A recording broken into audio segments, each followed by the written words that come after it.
ಮೋದಿಯವರ ಈ ಸೂತ್ರದ ಬಳಿಕ ಸ್ಟಾಕ್ ಮಾರ್ಕೆಟಲ್ಲಿ ಬಹಳ ವ್ಯತ್ಯಾಸವಾಗಿದೆ. ಜನ ಗೊಂದಲದಲ್ಲಿದ್ದಾರೆ. ಯಾವುದ್ರ ಬಗ್ಗೆ ನಾವು ಹೂಡಿಕೆ ಮಾಡಬೇಕು ಅಥವಾ ಇವತ್ತು ಸ್ಟಾರ್ಟ್ ಆಗಿದಲ್ಲ, ಎಲ್ರಿಗೂ ಅನಿಸ್ತಾ ಇದೆ ಇವತ್ತು ಇವರು ಹೇಳ್ತಾ ಇದ್ದಾರೆ ಅಂತ. ಬಟ್ ಇದು ತುಂಬಾ ದಿವಸದಿಂದನೇ ಶುರು ಆಗಿದೆ. ಓಕೆನಾ, ಟೋಟಲ್ ನಮ್ಮ ಒಂದು ಇಂಪೋರ್ಟ್ ಕ್ರೂಡ್ ಆಯಿಲ್ ಏನಿದೆಯಲ್ಲ 18 ಲಕ್ಷ ಕೋಟಿಗಿಂತ ಜಾಸ್ತಿ ಇತ್ತು. ಡಾಲರ್ನ ಯಾರ ಕೈಲಿ ಡಾಲರ್ ಇದೆ ಅವರು ವರ್ಲ್ಡ್ ಆಳ್ತಾ ಇದ್ದಾರೆ. ಲೈಕ್ US ಅಂದರೆ ನಾವು ಡಾಲರಲ್ಲೇ ಟ್ರಾನ್ಸಾಕ್ಷನ್ ಮಾಡಬೇಕು, ಅದಕ್ಕೆ ನಾವು ಕಮಿಷನ್ ಕೊಡಬೇಕು, ಟ್ರಾನ್ಸಾಕ್ಷನ್ ಚಾರ್ಜ್ ಕೊಡಬೇಕು. ಕರೆಕ್ಟ್. ಮತ್ತು ಡಾಲರ್ US ಹತ್ರ ಇದೆ, ಅವ್ರ ಮಾತು ನಾವು ಕೇಳಬೇಕು. ಅವ್ರು ಏನು ಮಾಡಂತಾರೆ ನಾವು ಮಾಡಬೇಕು. ರಷ್ಯಾಗನ ಅಪೋಸ್ ಮಾಡಿ ಅಂದರೆ ಮಾಡಬೇಕು, ಆಯಿಲ್ ತೊಗೋಬೇಡಿ ಅಂದರೆ ತೊಗೋಬಾರ್ದು, ಅಂದರೆ ಕಂಟ್ರೋಲ್ ಹಿಡಿತಾ ಇದೆ. ಓಕೆನಾ, ಈ ಹಿಡಿತನ ನಾವು ತಪ್ಪಿಸ್ಬೇಕು. ಅಂದರೆ ಅವ್ರ ಹಿಡಿತದಲ್ಲಿ ನಾವು ಇರಬಾರ್ದು. ಅಂದರೆ ಏನು ಮಾಡಬೇಕು, ಡಾಲರ್ನ ಯೂಸ್ ಮಾಡಬಾರ್ದು. ಡಾಲರ್ನ ಯೂಸ್ ಮಾಡಬಾರ್ದು ಅಂದರೆ ಏನು ಮಾಡಬೇಕು, ಇಂಪೋರ್ಟ್ನ ಕಮ್ಮಿ ಮಾಡಬೇಕು. Sir simple, Russia, China, India 3 ಜನ ಏನಾದರೂ ಒಂದಾಗ್ಬಿಟ್ರೆ ಅಮೆರಿಕ ಕತೆ ನಾಳೆನೇ ಮುಗೀತು. ವೀಕ್ಷಕರೇ, ಪ್ರಧಾನಿ ಮೋದಿಯವರು ದೇಶದ ಜನತೆಗೊಂದು ಸಂದೇಶವನ್ನು ಕೊಟ್ಟಿದ್ದಾರೆ ಅಥವಾ ಕರೆಯನ್ನು ಕೊಟ್ಟಿದ್ದಾರೆ. ಮಿತವ್ಯಯನ್ನು ಮಾಡಬೇಕು ಅಂತಂದರೆ ಚಿನ್ನವನ್ನು ಖರೀದಿ ಮಾಡಲೇಬೇಡಿ ಅನ್ನುವ ಸಂದೇಶ. ಸೊ ಈ ಸಂದೇಶದ ಬಳಿಕ ದೇಶದ ಸ್ಟಾಕ್ ಮಾರ್ಕೆಟ್ನಲ್ಲಿ ಬಹಳ ವ್ಯತ್ಯಾಸವಾಗ್ತಾ ಇದೆ, ಬಹಳ ಅಲ್ಲೋಲ ಕಲ್ಲೋಲ ಆಗ್ತಾ ಇದೆ ಅಂತಲೇ ಜನ ಹೇಳ್ತಾ ಇದ್ದಾರೆ ಅಥವಾ ಮಾತುಗಳು ಕೇಳಿ ಬರ್ತಾ ಇದೆ. ಈ ಬಗ್ಗೆ ಮಾತಾಡಲಿಕ್ಕೆ ನಮ್ಮ ಜೊತೆ stock market expert Anand Patil ಅವರು ಇದ್ದಾರೆ. ಸರ್, ಕಾರ್ಯಕ್ರಮಕ್ಕೆ ಸ್ವಾಗತ. ನಮಸ್ಕಾರ. ಮೋದಿಯವರ ಈ ಸೂತ್ರದ ಬಳಿಕ ಸ್ಟಾಕ್ ಮಾರ್ಕೆಟಲ್ಲಿ ಬಹಳ ವ್ಯತ್ಯಾಸವಾಗಿದೆ. ಜನ ಗೊಂದಲದಲ್ಲಿದ್ದಾರೆ. ಯಾವುದ್ರ ಬಗ್ಗೆ ನಾವು ಹೂಡಿಕೆ ಮಾಡಬೇಕು ಅಥವಾ ಯಾವ ವರ್ಗದ ಮೇಲೆ ಹೂಡಿಕೆ ಆಗಬೇಕು ಅನ್ನೋದ್ರ ಬಗ್ಗೆ. ಸೊ ಈ ಬಗ್ಗೆ ಏನು ಹೇಳ್ತೀರಿ ಸರ್? ಚಿನ್ನವನ್ನು ಬಿಟ್ಟು ಜನ ಏನು ಮಾಡಬೇಕು? ಸರ್, ಗೋಲ್ಡ್ ಬಿಟ್ಟು ಬೇರೆ ಸುಮಾರು ಸೋರ್ಸಸ್ ಇದೆ ನಮಗೆ. ಕರೆಕ್ಟ್. ಓಕೆನಾ, ಬಟ್ ಜನರಿಗೆ ಒಂದು ಇದು ಟ್ರೆಡಿಷ್ನಲ್. ನಮ್ಮ ತಾತನೂ ಗೋಲ್ಡ್ ತಗೊತಾ ಇದ್ರು, ನಮ್ಮ ಅಪ್ಪನೂ ಗೋಲ್ಡ್ ತಗೊಂತಾರೆ, ನಾನು ಗೋಲ್ಡ್ ತಗೊಂಡೆ. ತಗೋಬಾರ್ದಂತಲ್ಲ, is Indian sentiment. Gold is Indian sentiment, prestige. ಈಗ ಹೆಣ್ಮಕ್ಳು ಹಾಕೊಂಡು ಹೋದ್ರೆ ಫೀಲಿಂಗ್ ಚೆನ್ನಾಗಿರುತ್ತೆ, ಹೌದಲ್ವ? ಗೋಲ್ಡು ಹಂಗಂತೇಳಿ ತುಂಬ ಗೋಲ್ಡ್ ನಾವು ಇಟ್ಕೊಳ್ಳೋಕ್ಕಾಗಲ್ಲ, ಹೌದಲ್ವ? ರಿಸ್ಕ್ ಇದೆ, ಇವಾಗ ಅದು ಕೂಡ ರಿಸ್ಕ್ ಇದೆ. ಬಟ್ ಇದು ಈ ಪ್ರಾಬ್ಲಮ್ ಎಲ್ಲಿಂದ ಸ್ಟಾರ್ಟ್ ಆಗಿದೆ ಅಂತ ನೋಡೋಣ ನಾವು. ಯಾಕಂದ್ರೆ ಸೊಲ್ಯೂಷನ್ ಬಗ್ಗೆ ಆಮೇಲೆ ಮಾತಾಡೋಣ. ಪ್ರಾಬ್ಲಮ್ ಯಾಕೆ ಸ್ಟಾರ್ಟ್ ಆಗಿದ್ದು, ಯಾಕೆ ಇವತ್ತು ಗೋಲ್ಡ್ ಬೇಡ ಅಂತ ಇದ್ದಾರೆ ಮೋದಿ ಅವರು? ಏನಕ್ಕೆ ವರ್ಕ್ ಫ್ರಮ್ ಹೋಮ್ ಮಾಡಿ ಉಳಿಸಿ ಅಂದರೆ ಎಲ್ಲದಕ್ಕೊಂದು ರಿಸರ್ವ್ಸ್ ಇದೆ ಸರ್. ಮುಂಚೆ ಆಯಿಲ್ ಪೆಟ್ರೋಲ್ ಎಲ್ಲ ರಿಸರ್ವ್ಸ್ ಇರಲೇ ಇಲ್ಲ ಖಂಡಿತ. ಇವಾಗ ಮೋದಿಯವರು ಬಂದ ಮೇಲೆ ಕೆಲವೊಂದು ಕಡೆ ರಿಸರ್ವ್ಸ್ ಇದೆ. ನಮ್ಮ ಮಂಗಳೂರು ಆಗಿರ್ಬೋದು, ಸಮ್ ಒರಿಸ್ಸಾದಲ್ಲಿ, ಕೆಲವೊಂದು ಇಂಡಿಯಾದಲ್ಲಿ 3-4 ಪ್ಲೇಸಲ್ಲಿ ದೊಡ್ಡ ರಿಸರ್ವ್ಸ್ನ ಮಾಡಿದ್ದಾರೆ. ಕರೆಕ್ಟ್. ಎಷ್ಟು ಒಂದು 2 ತಿಂಗಳು 3 ತಿಂಗಳು ಹೋಗ್ಬೋದು ಅಂತ. ಬಟ್ ಇದು ನೋಡಿ ಇವತ್ತು ಸ್ಟಾರ್ಟ್ ಆಗಿದಲ್ಲ, ಎಲ್ರಿಗೂ ಅನಿಸ್ತಾ ಇದೆ ಇವತ್ತು ಇವರು ಹೇಳ್ತಾ ಇದ್ದಾರೆ ಅಂತ. ಬಟ್ ಇದು ತುಂಬಾ ದಿವಸದಿಂದನೇ ಶುರು ಆಗಿದೆ. ಓಕೆನಾ, ಟೋಟಲ್ ನಮ್ಮ ಒಂದು ಇಂಪೋರ್ಟ್ ಕ್ರೂಡ್ ಆಯಿಲ್ ಏನಿದೆಯಲ್ಲ 18 ಲಕ್ಷ ಕೋಟಿಗಿಂತ ಜಾಸ್ತಿ ಇತ್ತು. ಇವಾಗ ಒಂದು 16 ಕೋಟಿಗೆ ಬಂದಿದೆ. ಯಾವಾಗ ಎಥನಾಯಿಲ್, EV ಇದೆಲ್ಲ ಸ್ಟಾರ್ಟ್ ಮಾಡಿದ್ಮೇಲೆ ಬಂದಿದೆ. ಓವರ್ ಆಲ್ ಇದು ಬಂದು ಇಂಪೋರ್ಟ್ ನಾವು ಮಾಡ್ಕೊತಾ ಇದೀವಲ್ಲ ಅದರ ಎಫೆಕ್ಟ್. ಒಂದು ಇದು ಮೇಜರ್ ಇದಕ್ಕೆಲ್ಲ ಕಾರಣ ಏನಂದ್ರೆ ಡಾಲರ್ ಯಾರ ಹತ್ರ ಇದೆ? US ಹತ್ರ ಇದೆ. ಯಾಕಂದ್ರೆ ಎಲ್ಲ ನಮ್ಗೆ ಸೋಷಿಯಲ್ ಮೀಡಿಯಾದಲ್ಲಿ ಗೋಲ್ಡ್ ಜಾಸ್ತಿ ಐತಂತೆ, ಇದೆಲ್ಲ ಇವಾಗ ಮಾತಾಡ್ತಾರೆ ಸರ್. ಯಾವುದೇ ಒಂದು ಆ್ಯಕ್ಷನ್, ಏನೋ ಒಂದು ಇವತ್ತು ನಡೀತಾ ಇದೆ ಘಟನೆ ಅಂದರೆ ಅದಕ್ಕೆ ತುಂಬ ದಿವಸದ ಹಿಂದೆ ಒಂದು ಘಟನೆ ಆಗಿರುತ್ತೆ, ಅದು ಕಾರಣ ಆಗುತ್ತೆ. ಸಡನ್ ಯಾವ್ದು ಸಡನ್ ಏನೂ ಆಗಲ್ಲ ಸರ್. ನಮ್ಮ ಮಾರ್ಕೆಟಲ್ಲಿ ಆಗಿರ್ಬೋದು, ಇಲ್ಲಿ ಸಡನ್ ಏನೂ ಆಗಲ್ಲ. ಅದಕ್ಕೊಂದು ಎಫೆಕ್ಟ್ ಇರುತ್ತೆ, ಆ್ಯಕ್ಷನ್ ಆಗಿರುತ್ತೆ, ಅದಕ್ಕೊಂದು ರಿಯಾಕ್ಷನ್ ಇರುತ್ತೆ. ತುಂಬ ಅದು ಲೇಟಾಗಿ ಸಿಗುತ್ತೆ ನಮಗೆ. ಈ ಡಾಲರ್ನ ಯಾರ ಕೈಲಿ ಡಾಲರ್ ಇದೆ ಅವರು ವರ್ಲ್ಡ್ ಆಳ್ತಾ ಇದ್ದಾರೆ. ಲೈಕ್ US ಅಂದರೆ ನಾವು ಡಾಲರಲ್ಲೇ ಟ್ರಾನ್ಸಾಕ್ಷನ್ ಮಾಡಬೇಕು, ಅದಕ್ಕೆ ನಾವು ಕಮಿಷನ್ ಕೊಡಬೇಕು, ಟ್ರಾನ್ಸಾಕ್ಷನ್ ಚಾರ್ಜ್ ಕೊಡಬೇಕು. ಕರೆಕ್ಟ್. ಮತ್ತು ಡಾಲರ್ US ಹತ್ರ ಇದೆ, ಅವ್ರ ಮಾತು ನಾವು ಕೇಳಬೇಕು. ಅವ್ರು ಏನು ಮಾಡಂತಾರೆ ನಾವು ಮಾಡಬೇಕು. ರಷ್ಯಾಗನ ಅಪೋಸ್ ಮಾಡಿ ಅಂದರೆ ಮಾಡಬೇಕು, ಆಯಿಲ್ ತೊಗೋಬೇಡಿ ಅಂದರೆ ತೊಗೋಬಾರ್ದು, ಅಂದರೆ ಕಂಟ್ರೋಲ್ ಹಿಡಿತಾ ಇದೆ. ಓಕೆನಾ, ಈ ಹಿಡಿತನ ನಾವು ತಪ್ಪಿಸ್ಬೇಕು. ಅಂದರೆ ಅವ್ರ ಹಿಡಿತದಲ್ಲಿ ನಾವು ಇರಬಾರ್ದು. ಅಂದರೆ ಏನು ಮಾಡಬೇಕು, ಡಾಲರ್ನ ಯೂಸ್ ಮಾಡಬಾರ್ದು. ಡಾಲರ್ನ ಯೂಸ್ ಮಾಡಬಾರ್ದು ಅಂದರೆ ಏನು ಮಾಡಬೇಕು, ಇಂಪೋರ್ಟ್ನ ಕಮ್ಮಿ ಮಾಡಬೇಕು. ಇದು ಆ್ಯಕ್ಷನ್ ತುಂಬ ಆಗ್ತಾ ಬರ್ತಾ ಇದೆ. ನಾವು ಡಾಲರ್ನ ಅವಾಯ್ಡ್ ಮಾಡಬೇಕಂತ ಏನು ಮಾಡ್ತಾ ಇದ್ದೀವಿ, EVಗೆ ಹೋಗ್ತಾ ಇದ್ದೀವಿ. ಸುಮಾರು ನಮ್ಮದೇ ಮೇಡ್ ಇನ್ ಇಂಡಿಯಾ ಅಂತ ಮಾಡ್ತಾ ಇದ್ದೀವಿ. ಅಂದರೆ ಇಂಪೋರ್ಟ್ನ ಕಮ್ಮಿ ಮಾಡಿದ್ರೆ ನಾವೇನು ಮಾಡ್ತೀವಿ, ಡಾಲರ್ ಮೇಲೆ ಡಿಪೆಂಡೆನ್ಸಿ ಕಮ್ಮಿ ಆಗುತ್ತೆ. ಇದು ಸ್ಟಾರ್ಟ್ ಆಗಿದ್ದು ಫಸ್ಟಿಂದ. ಆಮೇಲೆ ನಾಳೆ ಡಾಲರ್ ಬಿದ್ದು ಹೋಗ್ಬಿಟ್ರೆ ನಮಗೂ ತೊಂದರೆ ಆಗುತ್ತೆ. ಅದು ನನಗೆ ಒಂದು ಬ್ಯಾಲೆನ್ಸ್ ವೇಲ್ ಹೋಗ್ಬೇಕಾಗುತ್ತೆ. ಹೆಂಗೆ ತೊಂದರೆ ಆಗುತ್ತೆ ನಮ್ಗೆ? ಹೆಂಗೆ ಡಾಲರ್ ಏನಾದರೂ ಬಿದ್ದೋದ್ರೆ, ಈಗ ಇನ್ ಕೇಸ್ ನೋಡಿ ನಮ್ದು IT ಇದೆ, ನಾವು IT ಎಕ್ಸ್ಪೋರ್ಟ್ ಮಾಡ್ತೀವಿ. ನನಗೆ ಇವಾಗ ಒಂದು ನಮ್ಮ ಒಂದು ಇಂಡಿಯನ್ ರುಪೀಸ್ ಅಲ್ಲಿಂದ $1 ಅಂತ 90 ರೂಪಾಯಿ ನನಗೆ ಸಿಗ್ತಾ ಇದೆ. ನಾಳೆಯಿಂದ ನಾನು ಲಾಸ್ ಆಗ್ತೀನಿ ಕಡಿಮೆ ಬಿದ್ದರೆ. ಈ ರೀತಿ ಡಾಲರ್ ಜಾಸ್ತಿನ ಆಗಬಾರ್ದು, ಕಮ್ಮಿ ಆದರೂ ಪ್ರಾಬ್ಲಮ್, ಜಾಸ್ತಿ ಆದರೂ ಪ್ರಾಬ್ಲಮ್. ಎರಡು ಕಡೆ ಪ್ರಾಬ್ಲಮ್. ಬಟ್ ಡಿಪೆಂಡ್ ಆಗುತ್ತೆ ಕಂಟ್ರೀಸ್ ಮೇಲೆ. ನಮ್ಮದೇನಾದರೂ ಇಂಪೋರ್ಟ್ ಜಾಸ್ತಿ ಇದೆ ಅಂತಂದರೆ, ಡಾಲರ್ ಕಡಿಮೆ ಆದರೆ ಓಕೆ. ಯಾರಿಗೆ ಎಕ್ಸ್ಪೋರ್ಟ್ ಜಾಸ್ತಿ ಇದೆಯಲ್ಲ ಅವ್ರಿಗೆ ಡಾಲರ್ ಜಾಸ್ತಿ ಆದಷ್ಟು ಬೆನಿಫಿಟ್. Like China. ಯಾಕೆ ಅಂತಂದರೆ ಅವ್ರ ಪ್ರಾಡಕ್ಟು ಚೀಪ್ ಆಗ್ತವೆ ಇಂಟರ್ನ್ಯಾಷನಲ್ ಮಾರ್ಕೆಟಲ್ಲಿ. ಈಗ ಡಾಲರ್ ಬೆಲೆ 90 ರೂಪಾಯಿ ಇದೆ. ಅವನು 90 ಚೈನಾದಲ್ಲಿ ನೋಡಿದಾಗ ಕಂಪೇರ್ ಟು ಚೈನಿನ್ ಕರೆನ್ಸಿ ಏನಾದರೂ ಕಮ್ಮಿ ಅಗೇನ್ಸ್ಟ್ ಡಾಲರ್ ಕಮ್ಮಿ ಇದ್ದರೆ ಚೈನಾದಲ್ಲಿರೋ ಪ್ರಾಡಕ್ಟ್ ಕಮ್ಮಿ ಆಗುತ್ತೆ ರೇಟ್. ಅವ್ನು ಅಲ್ಲೋಗಿ ತೊಗೊಳಕ್ಕೆ ಶುರು ಮಾಡ್ತಾನೆ. ಈ ರೀತಿ ಡಿಫ್ರೆನ್ಸ್ ಆಗುತ್ತೆ. ಅದಕ್ಕೆ ಚೈನಾದವ್ರಿಗೆ ಡಾಲರಿಂದ ಪ್ರಾಬ್ಲಮ್ ಇಲ್ವಾ, ಅವ್ರು ಯಾಕೆ ಹಂಗಿದ್ದಾರೆ ಅಂದರೆ ಅವ್ರ ಓನ್ ಕರೆನ್ಸಿನ ಮ್ಯಾನಿಪುಲೇಟ್ ಮಾಡ್ತಾರೆ. ಡಾಲರ್ಗೆ ಅಗೇನೆಸ್ಟಾಗಿ ಹೋಗೋಕ್ಕೆ ಬಿಡಲ್ಲ. ನ್ಯಾಚುರಲ್ ವೇಯಲ್ಲಿ ಮಾಡೋದಿದೆ, ಮ್ಯಾನಿಪುಲೇಟಲ್ಲೂ ಮಾಡ್ತಾರೆ. ಅದಕ್ಕೆ ಅವ್ರು ಸ್ಟಾಕ್ ಮಾರ್ಕೆಟ್ ನೋಡ್ಬೋದು 18-20 ವರ್ಷದಿಂದ ಅವ್ರ ಇಂಡೆಕ್ಸ್ ಬಂದು ಒಂದೇ ಜಾಗದಲ್ಲಿ ಕೂತ್ಕೊಂಡಿದೆ. ಅದರಲ್ಲಿ ಮ್ಯಾನಿಪುಲೇಟ್ ಮಾಡ್ತಾರೆ. ನಾವಿಲ್ಲಿ ಮ್ಯಾನಿಪುಲೇಟ್ ಮಾಡ್ತಲ್ಲ, ನ್ಯಾಚುರಲ್ ವೇಯಲ್ಲಿ ಏನು ಮಾಡಬೇಕು ಅದನ್ನು ಮಾಡ್ತಾ ಇದ್ದೀವಿ. ಅಂದರೆ ಇದನ್ನು ಡಾಲರ್ ನಾಳೆ ಬೀಳುತ್ತೆ, ಅದಕ್ಕೊಂದು ಪ್ರಿಪ್ರೇಷನ್ ಇದು. ಇದೊಂದು ಪ್ರಿಪ್ರೇಷನ್. ಏನು ಮಾಡಿದೆ ಗೌರ್ಮೆಂಟ್ ಪ್ರಿಪ್ರೇಷನು? ತುಂಬ ಗೋಲ್ಡ್ ಪರ್ಚೇಸ್ ಮಾಡಿದ್ರು. ತುಂಬ ಗೋಲ್ಡ್ ಪ್ರೈಸ್ ಮೇಲೆ ಆಯ್ತು. ಬಿಫೋರ್ ನೋಡಿದ್ದೀವಿ ನೀವು. ಗೋಲ್ಡ್ ಯಾಕೆ ಸ್ಟೋರ್ ಮಾಡಿದ್ರು ನೋಡಿ? ವರ್ಲ್ಡಲ್ಲಿ ಬೇರೆ ಬೇರೆ ಕರೆನ್ಸಿ ಬಿಟ್ಟರೆ ಗೋಲ್ಡೇ ಕರೆನ್ಸಿ, ಸೇಫ್ ಕರೆನ್ಸಿ. ಅದಕ್ಕೆ ಗೋಲ್ಡ್ ಸೇಫ್ ಹೆವನ್ ಅಂತ ಹೇಳ್ತಾರೆ. ಹಂಗಂತಾದ್ರಿಂದ ನಾನು ತುಂಬ ಹೈ ರಿಟರ್ನ್ ಎಕ್ಸ್ಪೆಕ್ಟ್ ಮಾಡೋಕ್ಕಾಗಲ್ಲ. ಸೇಫ್. ಜಗತ್ತಲ್ಲಿ ಏನಾಗಿದೆ ಸರ್, ದೊಡ್ಡ ದೊಡ್ಡ ಎಕನಾಮಿಸ್ಟ್ ಪ್ರಕಾರ ಒಂದು ಕರೆನ್ಸಿ 200 ವರ್ಷ ಆಳಿದೆ ಬೇರೆ ಬೇರೆ ಪ್ರೀವಿಯಸ್ ಅಲ್ಲಿ. ಇವಾಗ ಡಾಲರ್ದು 200 ವರ್ಷ ಮುಗಿತಾ ಬರ್ತಾ ಇದೆ. ಸಮಯದಲ್ಲಿದೆ, ಹತ್ತಿರದಲ್ಲಿದೆ. ಡಾಲರ್ದು ಮುಗಿಯುತ್ತೆ. ನೆಕ್ಸ್ಟ್ ಯಾವುದು ಗೊತ್ತಿಲ್ಲ. ಈಗ ಜಪಾನೀಸ್ ಯಾನ್ ಇದೆಯೋ, ಯುರೋಪಿಯನ್ ಕರೆನ್ಸಿ ಇದೆಯೋ, ಏನಿದೆ ಗೊತ್ತಿಲ್ಲ. ಇಂಡಿಯನ್ ರುಪೀಸ್ ಇರ್ಬೋದು, ಇರ್ಬೋದು, ಗೊತ್ತಿಲ್ಲ ಯಾವುದು ಅಂತ. ಯಾರು ಒಂದು ಸೇಫ್ ಕರೆನ್ಸಿ ಅಂತ ಎಲ್ಲರಿಗೂ ಫೀಲ್ ಆಗುತ್ತೆ, ಆ ಕರೆನ್ಸಿ ಕಮ್ಮಿಂಗ್ ನೆಕ್ಸ್ಟ್ ಒಂದು 200 ಇಯರ್ಸ್ ಚಲ್ತಿಲಿರುತ್ತೆ ಇಂಟರ್ನ್ಯಾಷನಲ್ ಲೆವೆಲಲ್ಲಿ. ಯಾವುದಿಲ್ಲ ಅಂದ್ರೆ ಕೊನೆಯಲ್ಲಿ ಗೋಲ್ಡ್. ಯಾಕಂದ್ರೆ ನಾವು ಹಳೆಯ ಕಾಲದಲ್ಲಿ ನಾವು ಹಿಸ್ಟ್ರಿ ಬುಕ್ಕಲ್ಲಿ ಓದಿದ್ವಿ, ಗೋಲ್ಡ್ನೇ ಕೊಟ್ಟು ವ್ಯಾಪಾರ ಮಾಡ್ತಾ ಇದ್ವಿ, ಎಲ್ಲ ಇತ್ತು. ಹಾಗಾಗಿ ಬಾರ್ಟರ್ ಸಿಸ್ಟಮ್. ಹಾಗಾಗಿ ಗೋಲ್ಡ್ ಸೇಫ್. ಏನಕ್ಕೆ? ಇನ್ ಕೇಸ್ ಡಾಲರ್ ನಾಳೆ ಬಿದ್ದರೆ ನನ್ನ ಹತ್ರ ಗೋಲ್ಡ್ ಇದ್ರೆ ಸೇಫ್. ಅದಕ್ಕೆ ಏನು ಮಾಡಿದ್ರು, ಗೌರ್ಮೆಂಟು ಗೋಲ್ಡನ್ನ ಸ್ಟೋರ್ ಮಾಡಿದ್ರು. ಎಲ್ಲರೂ ಮಾಡ್ತಾ ಇದ್ದಾರೆ ಸರ್, ಎಲ್ಲ ಕಂಟ್ರಿಗಳು ಮಾಡ್ತಾ ಇದ್ದಾರೆ. ಅಮೆರಿಕಾದಲ್ಲಿ ರಿಸರ್ವ್ ಇಟ್ಟಿದ್ರು ತುಂಬ ಜನ, ಲಂಡನಲ್ಲಿ ನಾವು ಇಟ್ಟಿದ್ವಿ. ಎಲ್ಲರೂ ತೊಗೊಂಡು ಅವ್ರವ್ರ ಕಂಟ್ರಿಗೆ ತೊಗೊಂಡೋಗಿ ಸೇಫಾಗಿ ಮಾಡ್ಕೊತಾ ಇದ್ವಿ. ಯಾಕಂದರೆ ಎಲ್ಲರಿಗೂ ಒಂದೇ ಪ್ರಾಬ್ಲಮ್ಮು, ಡಾಲರ್ ಬೀಳುತ್ತೆ ಅಂತ. ಈಗ ಮೋದಿಯವರು ಹೇಳ್ದಂಗೆ ನಾವು ನಮ್ಮ ಜನ ಅಥವಾ ನಾನು ಬಂಗಾರ ತಗೊಳ್ಳೋದು ಬಿಟ್ಬಿಡ್ತೀನಿ, ಕಂಪ್ಲೀಟಾಗಿ ಬಿಡ್ತೀನಿ. ಎಷ್ಟು ಲಾಭ ಆಗುತ್ತೆ ನಮ್ಗೆ? ಎಷ್ಟು ಇದರಿಂದ ಸರ್ ಕಂಪ್ಲೀಟಾಗಿ ಅವ್ರು ನೋಡಿ ಸರ್, ಹೇಳಿದ ತಕ್ಷಣ ಯಾರು ಬಿಡಲ್ಲ. ಹೌದಲ್ಲ, ನಿಮಗೆ ಗೊತ್ತು. ಒಂದು ರೂಪಾಯಿ ಮೌಲ್ಯ ಜಾಸ್ತಿ ಆಗುತ್ತಾ, ಡಾಲರ್ ಎಷ್ಟು ಪ್ರಮಾಣದಲ್ಲಿ ಬೀಳ್ಬೋದು ಸರ್? ಸಿಂಪಲ್. ಅವರು ಏನಿಲ್ಲ ಕಾನ್ಸೆಪ್ಟ್. ಇವಾಗ ಬರೀ ಗೋಲ್ಡ್ ಮಾತ್ರ ಹೇಳಿಲ್ಲ, ಕ್ರೂಡ್ ಆಯಿಲ್ ಸೇವ್ ಮಾಡೋಣ, ಪೆಟ್ರೋಲ್ ಡೀಸೆಲ್ ಬಗ್ಗೆ ಹೇಳಿದೆ. ಯಾಕೆ ವರ್ಕ್ ಫ್ರಮ್ ಹೋಮ್ ಮಾಡಿ ಅಂತ ಹೇಳಿದ್ದಾರೆ? ಪೆಟ್ರೋಲ್ ಡೀಸೆಲ್ ಖರ್ಚಾಗಬಾರ್ದು ಅಂತ. ಅಲ್ಲ, ಮೋದಿ ಅವರ ಹೇಳಿಕೆ ತುಂಬಾ ಸ್ಪಷ್ಟವಾಗಿದೆ. ಕೆಲವರು ಅದನ್ನ ತಪ್ಪಾಗೂ ಭಾವಿಸ್ತಾರೆ. ಸೊ ಅದ್ರ ಬಗ್ಗೆನೇ ಮಾತಾಡೋದಾದ್ರೆ ನಮಗೆ ಡಿಫ್ರೆನ್ಸ್ ನೋಡೋದಾದ್ರೆ ಸರ್, ಎಲ್ರಿಗೂ ಡಿಫ್ರೆನ್ಸ್ ಒಪಿನಿಯನ್ ಇರುತ್ತೆ. ನಾನು ಯಾರು ಅನ್ನೋದ್ಮೇಲೆ ಡಿಪೆಂಡ್ ಆಗುತ್ತೆ. ಕರೆಕ್ಟ್. ನಾನು ಮೋದಿ ಸಪೋರ್ಟ್ ಮಾಡ್ತೀನಿ ಅಂದ್ರೆ ಅವ್ರು ಏನು ಹೇಳ್ತಾರೋ ಕರೆಕ್ಟ್ ಅಂತೀನಿ. ನಿಜ. ನಾನು ಮೋದಿ ಅವ್ರು ಸಪೋರ್ಟ್ ಮಾಡಲ್ಲ ಅಂದ್ರೆ ಏನು ಹೇಳಿದ್ರು ಅದು ರಾಂಗ್ ಆಗಿ ಕಾಣುತ್ತೆ. ತಗೋಬೇಡ ಅಂತ ನಾನು ತಗೊಂತೀನಿ. ಬಟ್ ಇದೊಂದು ಅವೇರ್ನೆಸ್ ಅಷ್ಟೇ ಸರ್. ಯಾರಿಗೂ ಇಲ್ಲ ಅವ್ರು ಆರ್ಡರ್ ಮಾಡ್ತಾ ಇಲ್ಲ, ನೀನು ತಗೊಳ್ಳೇಬಾರದು ಆ ಥರ ಇದ್ರೆ ಜ್ಯುವೆಲರಿ ಶಾಪ್ನ ಕ್ಲೋಸ್ ಮಾಡಿಸ್ತಾ ಇದ್ರು. ಆ ಥರ ಏನಾನ ಕಂಡೀಷನ್. ಇದೊಂದು ಅವೇರ್ನೆಸ್. ಶಾಪ್ಗಳು ಕ್ಲೋಸ್. ಅದೇ ಅವೇರ್ನೆಸ್ ಇದು ಅಷ್ಟೇ. ಈಗ ನೋಡಿ, ಅವ್ರು ಅಂಡಮಾನ್ ನಿಕೋಬಾರ್ ಹೋಗಿ ಕೂತ್ಕೊಂಡು, ಲಕ್ಷದ್ವೀಪಲ್ಲಿ ಕೂತ್ಕೊಂಡು ಒಂದು ಫೋಟೋ ಶೂಟ್ ಎಲ್ಲ ಮಾಡಿದ್ರು. ಅದು ಟೂರಿಸಂ ಗ್ರೋತ್.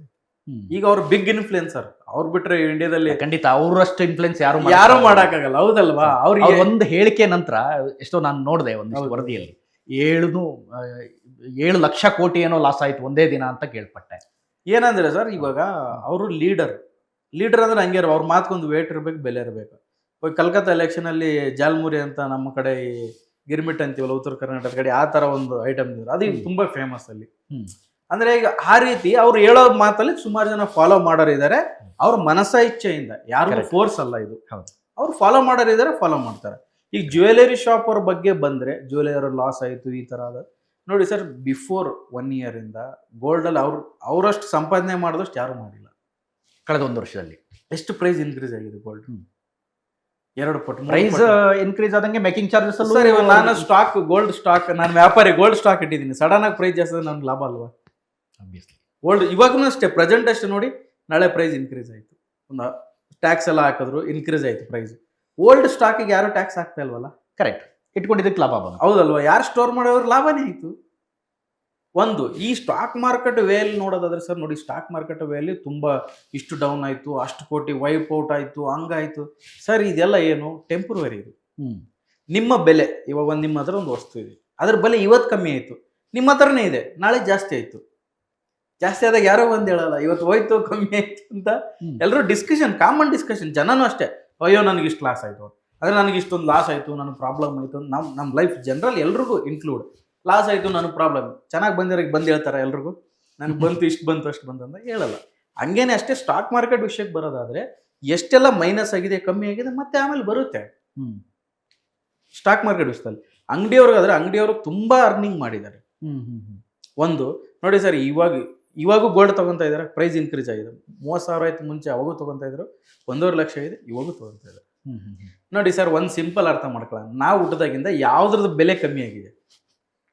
ಇಂಟರ್ನೆಟ್ ಬಿಟ್ಟು, ಇಂಟರ್ನೆಟ್ ಒಂದು 250 ರೂಪೀಸ್ಗೆ 1 GB ತಗೊಂತಾ ಇದೀವಿ ಮುಂಚೆ, ಜಿಯೋ ಬಂತು, ಅದು ಇದು ಆಯ್ತು. ಈಗ ಅದನ್ನು ಅದೇ ಲೆಕ್ಕಾಚಾರಕ್ಕೆ ಬಂದ್ಬಿಟ್ಟಿದೆ, ಇವಾಗ ಇನ್ಕ್ರೀಸ್ ಆಗಿದೆ, ಈಗ ಲಾಭ ಮಾಡ್ಕೊಳಕ್ ಶುರು ಮಾಡಿದ. ಅಂದ್ರೆ ಯಾವ್ದು ಕಡಿಮೆ ಆಗಿದೆ ನಿಮ್ಮ ಪ್ರಕಾರ? ಯಾವುದು ಕಡಿಮೆ ಆಗಿಲ್ಲ ಸರ್, ಇನ್ಕ್ರೀಸ್ ಆಗ್ತಾನೆ ಹೋಗುತ್ತೆ. ನಾವು ನೋಡಿ, ಇನ್ಫ್ಲೇಷನ್ ನಮ್ಮ ಕೈಲಿ ಇಲ್ಲ, ಜಾಸ್ತಿ ಆಗೋದನ್ನ ತಡಿಯಕ್ಕಾಗಲ್ಲ. ನಾವೇ ಮಾಡ್ಕೊಂಡಿರೋದು, ಅರ್ಧ ಕಿಲೋಮೀಟರ್ ಕಾರಲ್ಲಿ ನಾವೇ ಓಡಾಡ್ತಾ ಇರೋದು, ಕರೆಕ್ಟ್. ಫಸ್ಟ್ ಫ್ಲೋರ್ಗೆ ನಾವೇ ಲಿಫ್ಟಲ್ಲಿ ಹೋಗ್ತಾ ಇರೋದು, ಎಲ್ಲಾನು ಕೂಡ ನಾವೇ ಫೆಸಿಲಿಟಿ ಈ ಥರ ಮಾಡ್ಕೊಂಡಿರೋದು.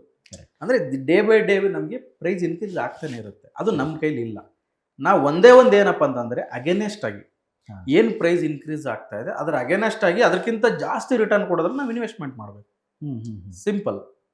ಇವಾಗ ಇದೀವಿ ಎಕ್ಸಾಂಪಲ್ ನಿಮಗೆ, ಇವಾಗ ಮಸಾಲೆ ದೋಸೆ ಎಷ್ಟಿದೆ ಇವತ್ತು? 100 ರೂಪಾಯಿ ಆಗಿದೆ. ಗ್ಯಾಸ್ ಎಲ್ಲ ಸ್ಟಾರ್ಟೇಜ್, ಮತ್ತೆ ಒಂದು 60 ರೂಪಾಯಿ 80 ರೂಪಾಯಿ ಏನೋ ಇತ್ತು. ಅದನ್ನು ಕಂಟ್ರೋಲ್ ಮಾಡೋಕ್ಕಾಗತ್ತಾ ನಮ್ಮ ಕೈಲಿ? ಇಲ್ಲ. ಹೋಟ್ಲ ಅವನ ಹತ್ರ ಜಗಳ ಆಡೋಕ್ಕಾಗತ್ತೆ, ಇಲ್ಲ ನೀನು ಕಡಿಮೆಗೆ ಕೊಡು ಅಂತ ಆಗಲ್ಲ. ನಾವು ನಮ್ಮ ದುಡ್ಡು 100 ರೂಪಾಯಿ, ನಾಳೆ ನೆಕ್ಸ್ಟ್ ಇಯರ್ ನಾನು ಮಸಾಲೆ ದೋಸೆ 100 ರೂಪಾಯಿ ಕೊಟ್ಟು ತಿನ್ಬೇಕಂದ್ರೆ, ಇವತ್ತು 100 ರೂಪಾಯಿ ನಾನು ಎಲ್ಲ ಹಾಕ್ಬೇಕಂದ್ರೆ ಅದನ್ನ ನಾಳೆ ನೆಕ್ಸ್ಟ್ ಇಯರ್ ಮಸಾಲೆ ದೋಸೆ ತಿನ್ನೋ ಟೈಮಲ್ಲಿ 120 ರೂಪಾಯಿ ಆಗಿರಬೇಕು. ಕರೆಕ್ಟ್. ಅಷ್ಟು ರಿಟರ್ನ್ಸ್ ಬರಬೇಕು. ರಿಟರ್ನ್ಸ್ ಬರಬೇಕು, ಅದು ನಮ್ಮ ಕಂಟ್ರೋಲ್ ಇದೆ.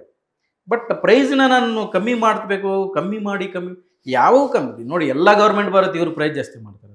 ನಿಮ್ಮ ಗೌರ್ಮೆಂಟ್ ಇದ್ದಾಗೂ ಪ್ರೈಸ್ ಜಾಸ್ತಿ ಆಗಿರುತ್ತೆ, ಇವ್ರ ಗೌರ್ಮೆಂಟ್ ಇದ್ದಾಗೂ ಪ್ರೈಸ್ ಜಾಸ್ತಿ ಆಗುತ್ತೆ. ಕಡಿಮೆ ಆಗಲ್ಲ. ನಿಮ್ಮ ಲೈಫಲ್ಲೇ ನೋಡಿ ಸರ್, ನಾನೊಂದು ಕಡೆ ಕೆಲಸ ಮಾಡ್ತಾ ಇದ್ದೀವಿ, ನನ್ನ ಸ್ಯಾಲ್ರಿ ಒಂದು 10,000 ಇತ್ತು ಅವಾಗ. ಇವಾಗ ನಾವು 10,000 ದುಡಿತಾ ಇದ್ದೀವಿ. ನಮ್ಮ ಸ್ಯಾಲ್ರಿ ಇನ್ಕ್ರಿಮೆಂಟ್ ಆಗಿದೆಯಾ? ಗ್ರೋತ್ ಆಗಿದೆಯಾ? ಸೇಮ್ ನಮ್ಮ ಲೈಫಲ್ಲಿ ಎಲ್ಲ ಇನ್ಕ್ರೀಸ್ ಆಗ್ತಾನೆ ಇರುತ್ತೆ. ಹಾಗಾಗಿ ನಾವು ಒಂದೇ ಒಂದು ಸೊಲ್ಯೂಷನ್, ಎನಿಥಿಂಗ್ ನಾವು ಇವ್ರು ಕಂಪ್ಲೇಂಟ್ ಮಾಡೋದಕ್ಕಿಂತ ನಾವು ಏನು ಜಾಸ್ತಿ ಆಗುತ್ತೆ ಅದರ ಅಗೇನಷ್ಟೇ ಜಾಸ್ತಿ ರಿಟರ್ನ್ ತಗೊಳ್ಳುವಂಥ ದಾರಿ ಹುಡುಕ್ಬೇಕು. ಒಂದು ಗೋಲ್ಡ್ ವಿಷಯಕ್ಕೆ ಬಂದರೆ ಸರ್, ಗೋಲ್ಡ್ ಬಂದ್ಬಿಟ್ಟು ನಮ್ಮ ಸಂಪ್ರದಾಯ ಸೆಂಟಿಮೆಂಟ್ ಇದೆ. ನಮ್ಗೆ ಎಷ್ಟು ಬೇಕು, ಮದುವೆ ಅದಕ್ಕೂ ಬೇಕೇ ಬೇಕು, ಅಷ್ಟು ತೊಗೊಂತೆ ಅದ್ರ ವ್ಯಾಲ್ಯೂ ನೆಕ್ಸ್ಟ್ ಅದು ಅಷ್ಟು ಇದ್ದೇ ಇರುತ್ತೆ. ಮೋದಿಯವರೇ ನಿಮ್ಗೆ ಊಟ ಬಿಟ್ಬಿಡಿ ಒಂದು ದಿನ ಅಂತ ಏನು ಹೇಳಿಲ್ಲ, ನಾಳೆ ಏನಾದರೂ ಉಸಿರಾಡೋದು ಬಿಟ್ಬಿಡಿ ಒಂದು 5 ನಿಮಿಷ ಅಂತ ಹೇಳಿಲ್ಲ. ಗೋಲ್ಡ್ ನಾಟ್ ಎಸೆನ್ಷಿಯಲ್ ಸರ್, ನನಗೆ ಇಲ್ಲ ಬದುಕಲ್ಲ ಅನ್ನೋ ಥರ ಏನಿಲ್ಲ. ಅವರೊಂದು ಅವೇರ್ನೆಸ್ ಮೆಸೇಜ್ ಕೊಟ್ಟಿದ್ದಾರೆ. ತುಂಬ ಜನ ಬಂದು ಕಮೆಂಟ್ ಮಾಡ್ತಾರೆ, ಇವ್ರು BJP ಕಡೆಯವರು, ಮೋದಿ ಕಡೆಯವರು, ಈ ರೀತಿ ಎಲ್ಲ ಕಮೆಂಟ್ಗಳು ಬರುತ್ತೆ.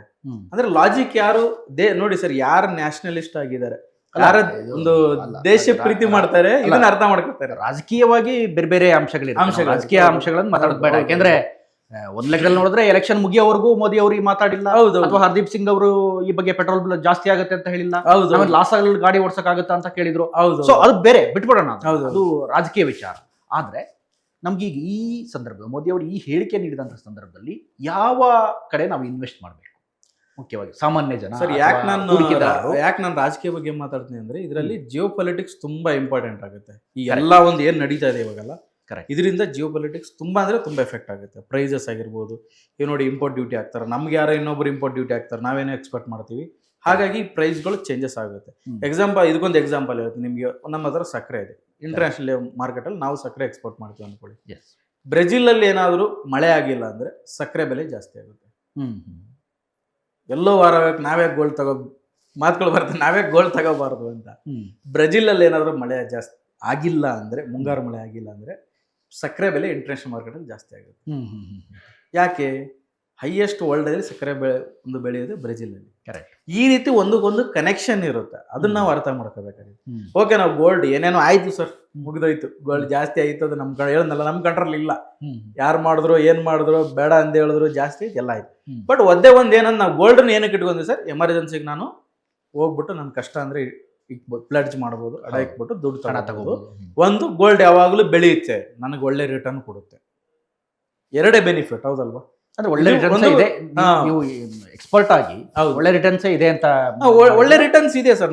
ನನಗೆ ಏನು ಗೊತ್ತಿಲ್ಲ ಅನ್ಕೊಳ್ಳಿ. ಎಕ್ಸಾಂಪಲ್, ನನಗೆ ಸ್ಟಾಕ್ ಮಾರ್ಕೆಟ್ ಗೊತ್ತಿಲ್ಲ, ಇನ್ವೆಸ್ಟ್ಮೆಂಟ್ ನಾಲೆಡ್ಜ್ ಇಲ್ಲ, ನಾನು ಎಕ್ಸ್ಪರ್ಟ್ ಅಲ್ಲ, ನಾನು ಓದಿಲ್ಲ, ಬರ್ದಿಲ್ಲ. ನನಗೆ ಸಿಂಪಲ್ ಅಂಡರ್ಸ್ಟ್ಯಾಂಡಿಂಗ್ ಸರ್. ಇಂಡಿಯಾದಲ್ಲಿ ಸಿಂಪಲ್, ನನಗೆ ಗೋಲ್ಡ್ ಹಾಕ್ಬೇಕು ಇಲ್ಲ ರಿಯಲ್ ಎಸ್ಟೇಟ್ ಹಾಕ್ಬೇಕು, ಎರಡೇ. ನೋ, ನನಗೆ ಬೇರೆ ಏನು ತಲೆ ಓಡಿಸೋದೇ ಬೇಕಾಗಿಲ್ವಲ್ಲ. ಯಾಕಂದ್ರೆ ನಮ್ಮ ಹಳೆಯ ಟ್ರೆಡಿಷನಲ್ ಬಂದಿದೆ ಇದು. ಕರೆಕ್ಟ್. ಸಾಮಾನ್ಯವಾಗಿ ಅದ್ರ ಜ್ಞಾನ ಹಾ. ಇದ್ದೇ ಇದೆ ಎಲ್ರಿಗೂ. ಅದರದೇ ಆದ ಅಡ್ವಾಂಟೇಜ್ ಡಿಸ್ಅಡ್ವಾಂಟೇಜ್ ಇದೆ, ಇಲ್ಲ ಅಂತಲ್ಲ. But easy. ಇವಾಗ ನನಗೆ ಏನು ಸ್ಟಡಿ ಮಾಡೋದು ಬೇಕಾಗಿಲ್ಲ, ಯಾರಿಗೂ ಕೇಳೋದು ಬೇಕಾಗಿಲ್ಲ. ಕರೆಕ್ಟ್. ಈಗ ಅದೇ ಸಿಂಪಲ್. ಈಗ ಹಾ. ಟ್ರೆಡಿಷನ್ ಬಿಟ್ಬಿಡೋಣ, ಈಗ ಗೋಲ್ಡ್ ಬೇಡವೇ ಬೇಡ ಅಂತ ಅನ್ಕೊಂಡ್ಬಿಡೋಣ. ನೆಕ್ಸ್ಟ್ ನಮ್ಮ ಮುಂದೆ ಯಾವ ಆಪ್ಷನ್ ಇದೆ ಸರ್? ಗೋಲ್ಡ್ ಒಂದು ಇವಾಗ ಒಂದು ರಿಟರ್ನ್ ವೈಸ್ ನಾವು ಕಂಪೇರ್ ಮಾಡಬೇಕಾಗುತ್ತೆ. ಈಗ ನೀವು FD ಇಡ್ತೀರಾ ಒಂದು 6-7%, ಪೋಸ್ಟ್ ಆಫೀಸ್ ಎಲ್ಲ 6-7%, ಗೋಲ್ಡ್ ಒಂದು 12-15%, ಆವರೇಜ್ ಬೇಸ್ ಆಫ್ 10 ಇಯರ್. 12-15 ಸಿಗುತ್ತಾ 10 ಇಯರ್ಗೆ? 10 ಇಯರ್. ಇವಾಗ ಪ್ರೆಸೆಂಟ್ ಕ್ಯಾಲ್ಕುಲೇಟ್ ಮಾಡಿ ನಾನು ಇವತ್ತು ನಾಳೆನೇ ಗೋಲ್ಡ್ ಇನ್ಕ್ರೀಸ್ ಐತೆ ಅಂದ್ರೆ ಅದು 30-40% ಹೋಗ್ಬಿಡುತ್ತೆ. ಕರೆಕ್ಟ್. ಹಂಗೆ ಮಾಡೋಕ್ಕಾಗಲ್ಲ. ಯಾಕಂದ್ರೆ ನಾವು ಗೋಲ್ಡ್ ತಗೊಂಡು ನಾಳೆ ಪ್ರೈಸ್ ಜಾಸ್ತಿ ಅಂದ್ರೆ ಮಾರಲ್ಲ. ಕರೆಕ್ಟಾ? ಕರೆಕ್ಟ್. ಇನ್ಸಿಡೆಂಟ್ ನೋಡಿದ್ದೀರಾ? ಒಳ್ಳೆ ಜ್ಯುವೆಲರಿ ನಾನು ಚೆನ್ನಾಗಿರೋ ಮಾಡಿಸ್ಕೊಂಡಿದ್ದು, ಚೈನ್ ಮಾಡಿಸ್ಕೊಂಡಿದ್ದೀನಿ, ನಾನು ನಾಳೆ ಪ್ರೈಸ್ ಜಾಸ್ತಿ, ನಾನು ಮಾರ್ತೀನ? ಮಾರಲ್ಲ. ಖಂಡಿತ ನಾನು ಇಟ್ಕೊಂಡಿರ್ತೀನಿ. ಗೋಲ್ಡ್ ಬೆಲೆ ಹೆಂಗೂ ಜಾಸ್ತಿನೇ ಆಗುತ್ತೆ, ನಾನು ಇಟ್ಕೊಂಡಿರ್ತೀನಿ. ಹಾಗಾಗಿ 10 ವರ್ಷ ಇಟ್ಕೊಂಡಾಗ ಗೋಲ್ಡ್ ಬೆಲೆ ಜಾಸ್ತಿ ಆಗುತ್ತೆ. ಕಮ್ಮಿಂಗ್ ಒಂದು 1 ಇಯರ್ 2 ಇಯರ್ ಮತ್ತೆ ನಿಂತ್ಕೊಳ್ಳುತ್ತೆ ಒಂದು ಪ್ರೈಸಲ್ಲಿ. ಕಮ್ಮಿ ಜಾಸ್ತಿ ಈ ಥರ ನಿಂತ್ಕೊಳ್ಳುತ್ತೆ. ಆವಾಗ ಏನಾಗುತ್ತೆ, ಪ್ರೀವಿಯಸ್ ಸಿಕ್ಕಿರೋ ರಿಟರ್ನ್ ಆವರೇಜ್ ಆಗುತ್ತೆ. 1 ವರ್ಷ ಕೊಟ್ಟಿದೆ, 1 ವರ್ಷ ಕೊಟ್ಟಿಲ್ಲ. 1 ವರ್ಷ ಎಕ್ಸಾಂಪಲ್ ಒಂದು 30% ಕೊಟ್ಟಿದೆ, ಇನ್ನೊಂದು ವರ್ಷ ರಿಟರ್ನೇ ಇಲ್ಲ. ನೀವು 2 ಇಯರ್ ಆವರೇಜ್ ಮಾಡಿದಾಗ ಎಷ್ಟಾಗುತ್ತೆ? 15% ವರೆಗೂ. ಈ ರೀತಿ ವರ್ಕ್ ಆಗುತ್ತೆ ಗೋಲ್ಡ್ ಅಲ್ಲಿ. ಇವಾಗ ಓಕೆನಾ, ಆಸ್ ಪರ್ ನನ್ನ ಅನಲೈಸ್ ಪೊಸಿಷನ್ ಪ್ರಕಾರ ಕಮ್ಮಿಂಗ್ 1.5 ಇಯರ್ ಗೋಲ್ಡ್ ಎಲ್ಲೂ ಹೋಗಲ್ಲ. ಮೇ ಬಿ ಕಮ್ಮಿ ಆಗುತ್ತೆ, ನಿಮ್ಗೆ ಅನ್ಸುತ್ತೆ ಜಾಸ್ತಿ ಆಗ್ತದೆ ಅಂತ, ಇಲ್ಲೇ ಮೇಲೆ ಕೆಳಗಡೆ ಇರುತ್ತೆ. As per international price rate wise ನೀವು ಜಾಸ್ತಿ ಹೋಗಲ್ಲ ಅಂತ ಹೇಳ್ತೀರಾ? ಇಂಟರ್ನ್ಯಾಷನಲ್ ವೈಸ್, ಡಾಲರ್ ವೈಸ್ ನಿಮಗೆ ಒಂದು 5500 ಇಟ್ಕೊಂಡು ನಮ್ಮ ಒಂದು 4000 ಐದರ 3500 ಈ 1500 ಪಾಯಿಂಟ್ಸ್ ಅಲ್ಲಿ ಮೇಲೆ ಕೆಳಗೆ ಈ ತರ ಇರುತ್ತೆ.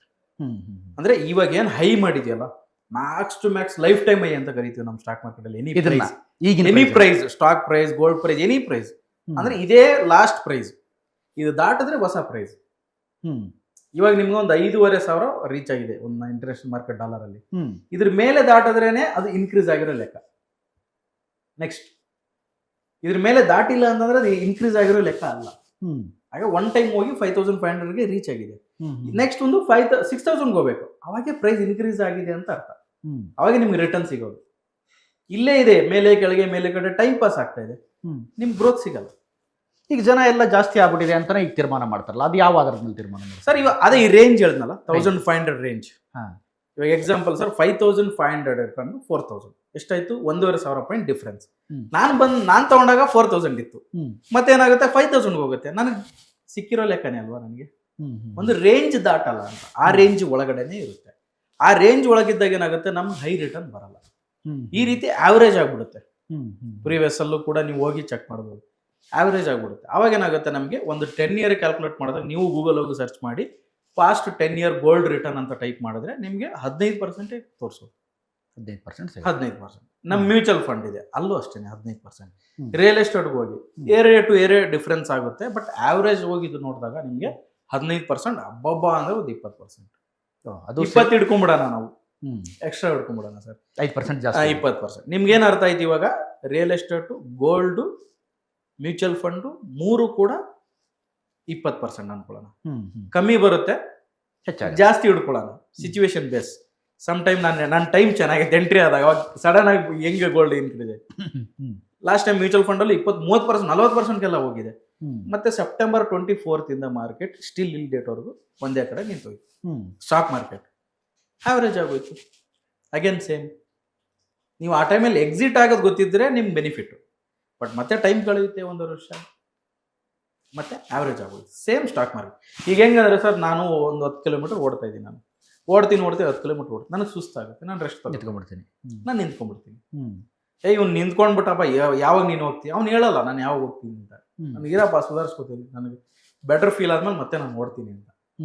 ಇಲ್ಲ ನಾನು ಬಂದು ನೋಡಿದ್ ಇವಾಗ ಜಸ್ಟ್ ನಾನು ಇವಾಗ ತಾನೇ ಬಂದಿದ್ದೀನಿ, ನೀನು ನೋಡ್ಬೇಕು ನಾನು ಓಡೋದನ್ನ, ನೀನು ಓಡು ಅಂದ್ರೆ ಆಗ ಅವ್ನು ಯಾವಾಗ ಓಡೋಕೆ ಸ್ಟಾರ್ಟ್ ಮಾಡ್ತಾನೆ, ನಾನು ಅವಾಗ ಬರ್ಬೇಕು, ನಾವು ಅವಾಗ ಎಂಟರ್ ಆಗ್ಬೇಕು. ಇದು ಅವನು ಯಾವಾಗ ನಿಲ್ತಾನೆ ಅಂತ ನಮ್ಗೆ ಗೊತ್ತಿದ್ರೆ ನಾವು ಅವಾಗ ಎಕ್ಸಿಟ್ ಆಗ. ಇದು ಜನಕ್ಕೆ ಹೆಂಗ್ ಗೊತ್ತಾಗುತ್ತೆ? ಜನಕ್ಕೆ ಗೊತ್ತಾಗಲ್ಲ ಸರ್, ಯಾಕಂದ್ರೆ ನೋಡಿ ಸರ್, ಡಿಫ್ರೆಂಟ್ ಒಪಿನಿಯನ್. ಇವಾಗ ಎಲ್ಲರೂ ಬುದ್ಧಿವಂತರೆ, ಲಾಟ್ ಆಫ್ ಇನ್ಫಾರ್ಮೇಶನ್ ಕನ್ಸ್ಯೂಮ್ ಮಾಡ್ತಾ ಇದ್ದಾರೆ, ಎಲ್ಲ ಕನ್ಫ್ಯೂಷನ್ ಅಲ್ಲಿ ಇದ್ದಾರೆ. ಈಗ ಆ ರೀತಿ ಇದು ಗೋಲ್ಡ್ ಇನ್ವೆಸ್ಟ್ಮೆಂಟ್ ಕಡಿಮೆ ಆಗಿದೆ ಅಂತ ಅನ್ಕೊಳ್ಳೋದು. ಈಗ ಇದು ಸ್ಟಾಕ್ ಮಾರ್ಕೆಟ್ಗೆ ಹೆಂಗೆ ಎಫೆಕ್ಟ್, ನೇರವಾಗಿ ಹೆಂಗೆ ಎಫೆಕ್ಟ್ ಹೊಡೆಯುತ್ತೆ? ಸರ್, ಸ್ಟಾಕ್ ಮಾರ್ಕೆಟ್ ನನಗನ್ಸ್ಬಿಟ್ಟು ಏನು ಎಫೆಕ್ಟ್ ಆಗಲ್ಲ. ಗೋಲ್ಡ್ ಸ್ಟಾಕ್ ಮಾರ್ಕೆಟ್ ಉಲ್ಟಾ ವರ್ಕ್ ಆಗುತ್ತೆ, ಯಾವಾಗಲೂ ರಿವರ್ಸ್ ವರ್ಕ್ ಆಗುತ್ತೆ. ರಿವರ್ಸ್ ವರ್ಕ್ ಆಗುತ್ತೆ. ಸ್ಟಾಕ್ ಮಾರ್ಕೆಟ್ ಚೆನ್ನಾಗಿದ್ದಾಗ ಗೋಲ್ಡ್ ರೈಸ್ ಆಗಲ್ಲ. ಅಂದ್ರೆ ನಾನು ರೈಸ್ ಮೀನ್ಸ್ ಬಿಗ್ ರೈಸ್ ಹೇಳ್ತಾರೆ, ನಾನು ಸ್ವಲ್ಪ 5-10% ಮೇಲೆ ಕೆಳಗೆ ಆಗೋದು ಹೇಳ್ತಾ ಇಲ್ಲ.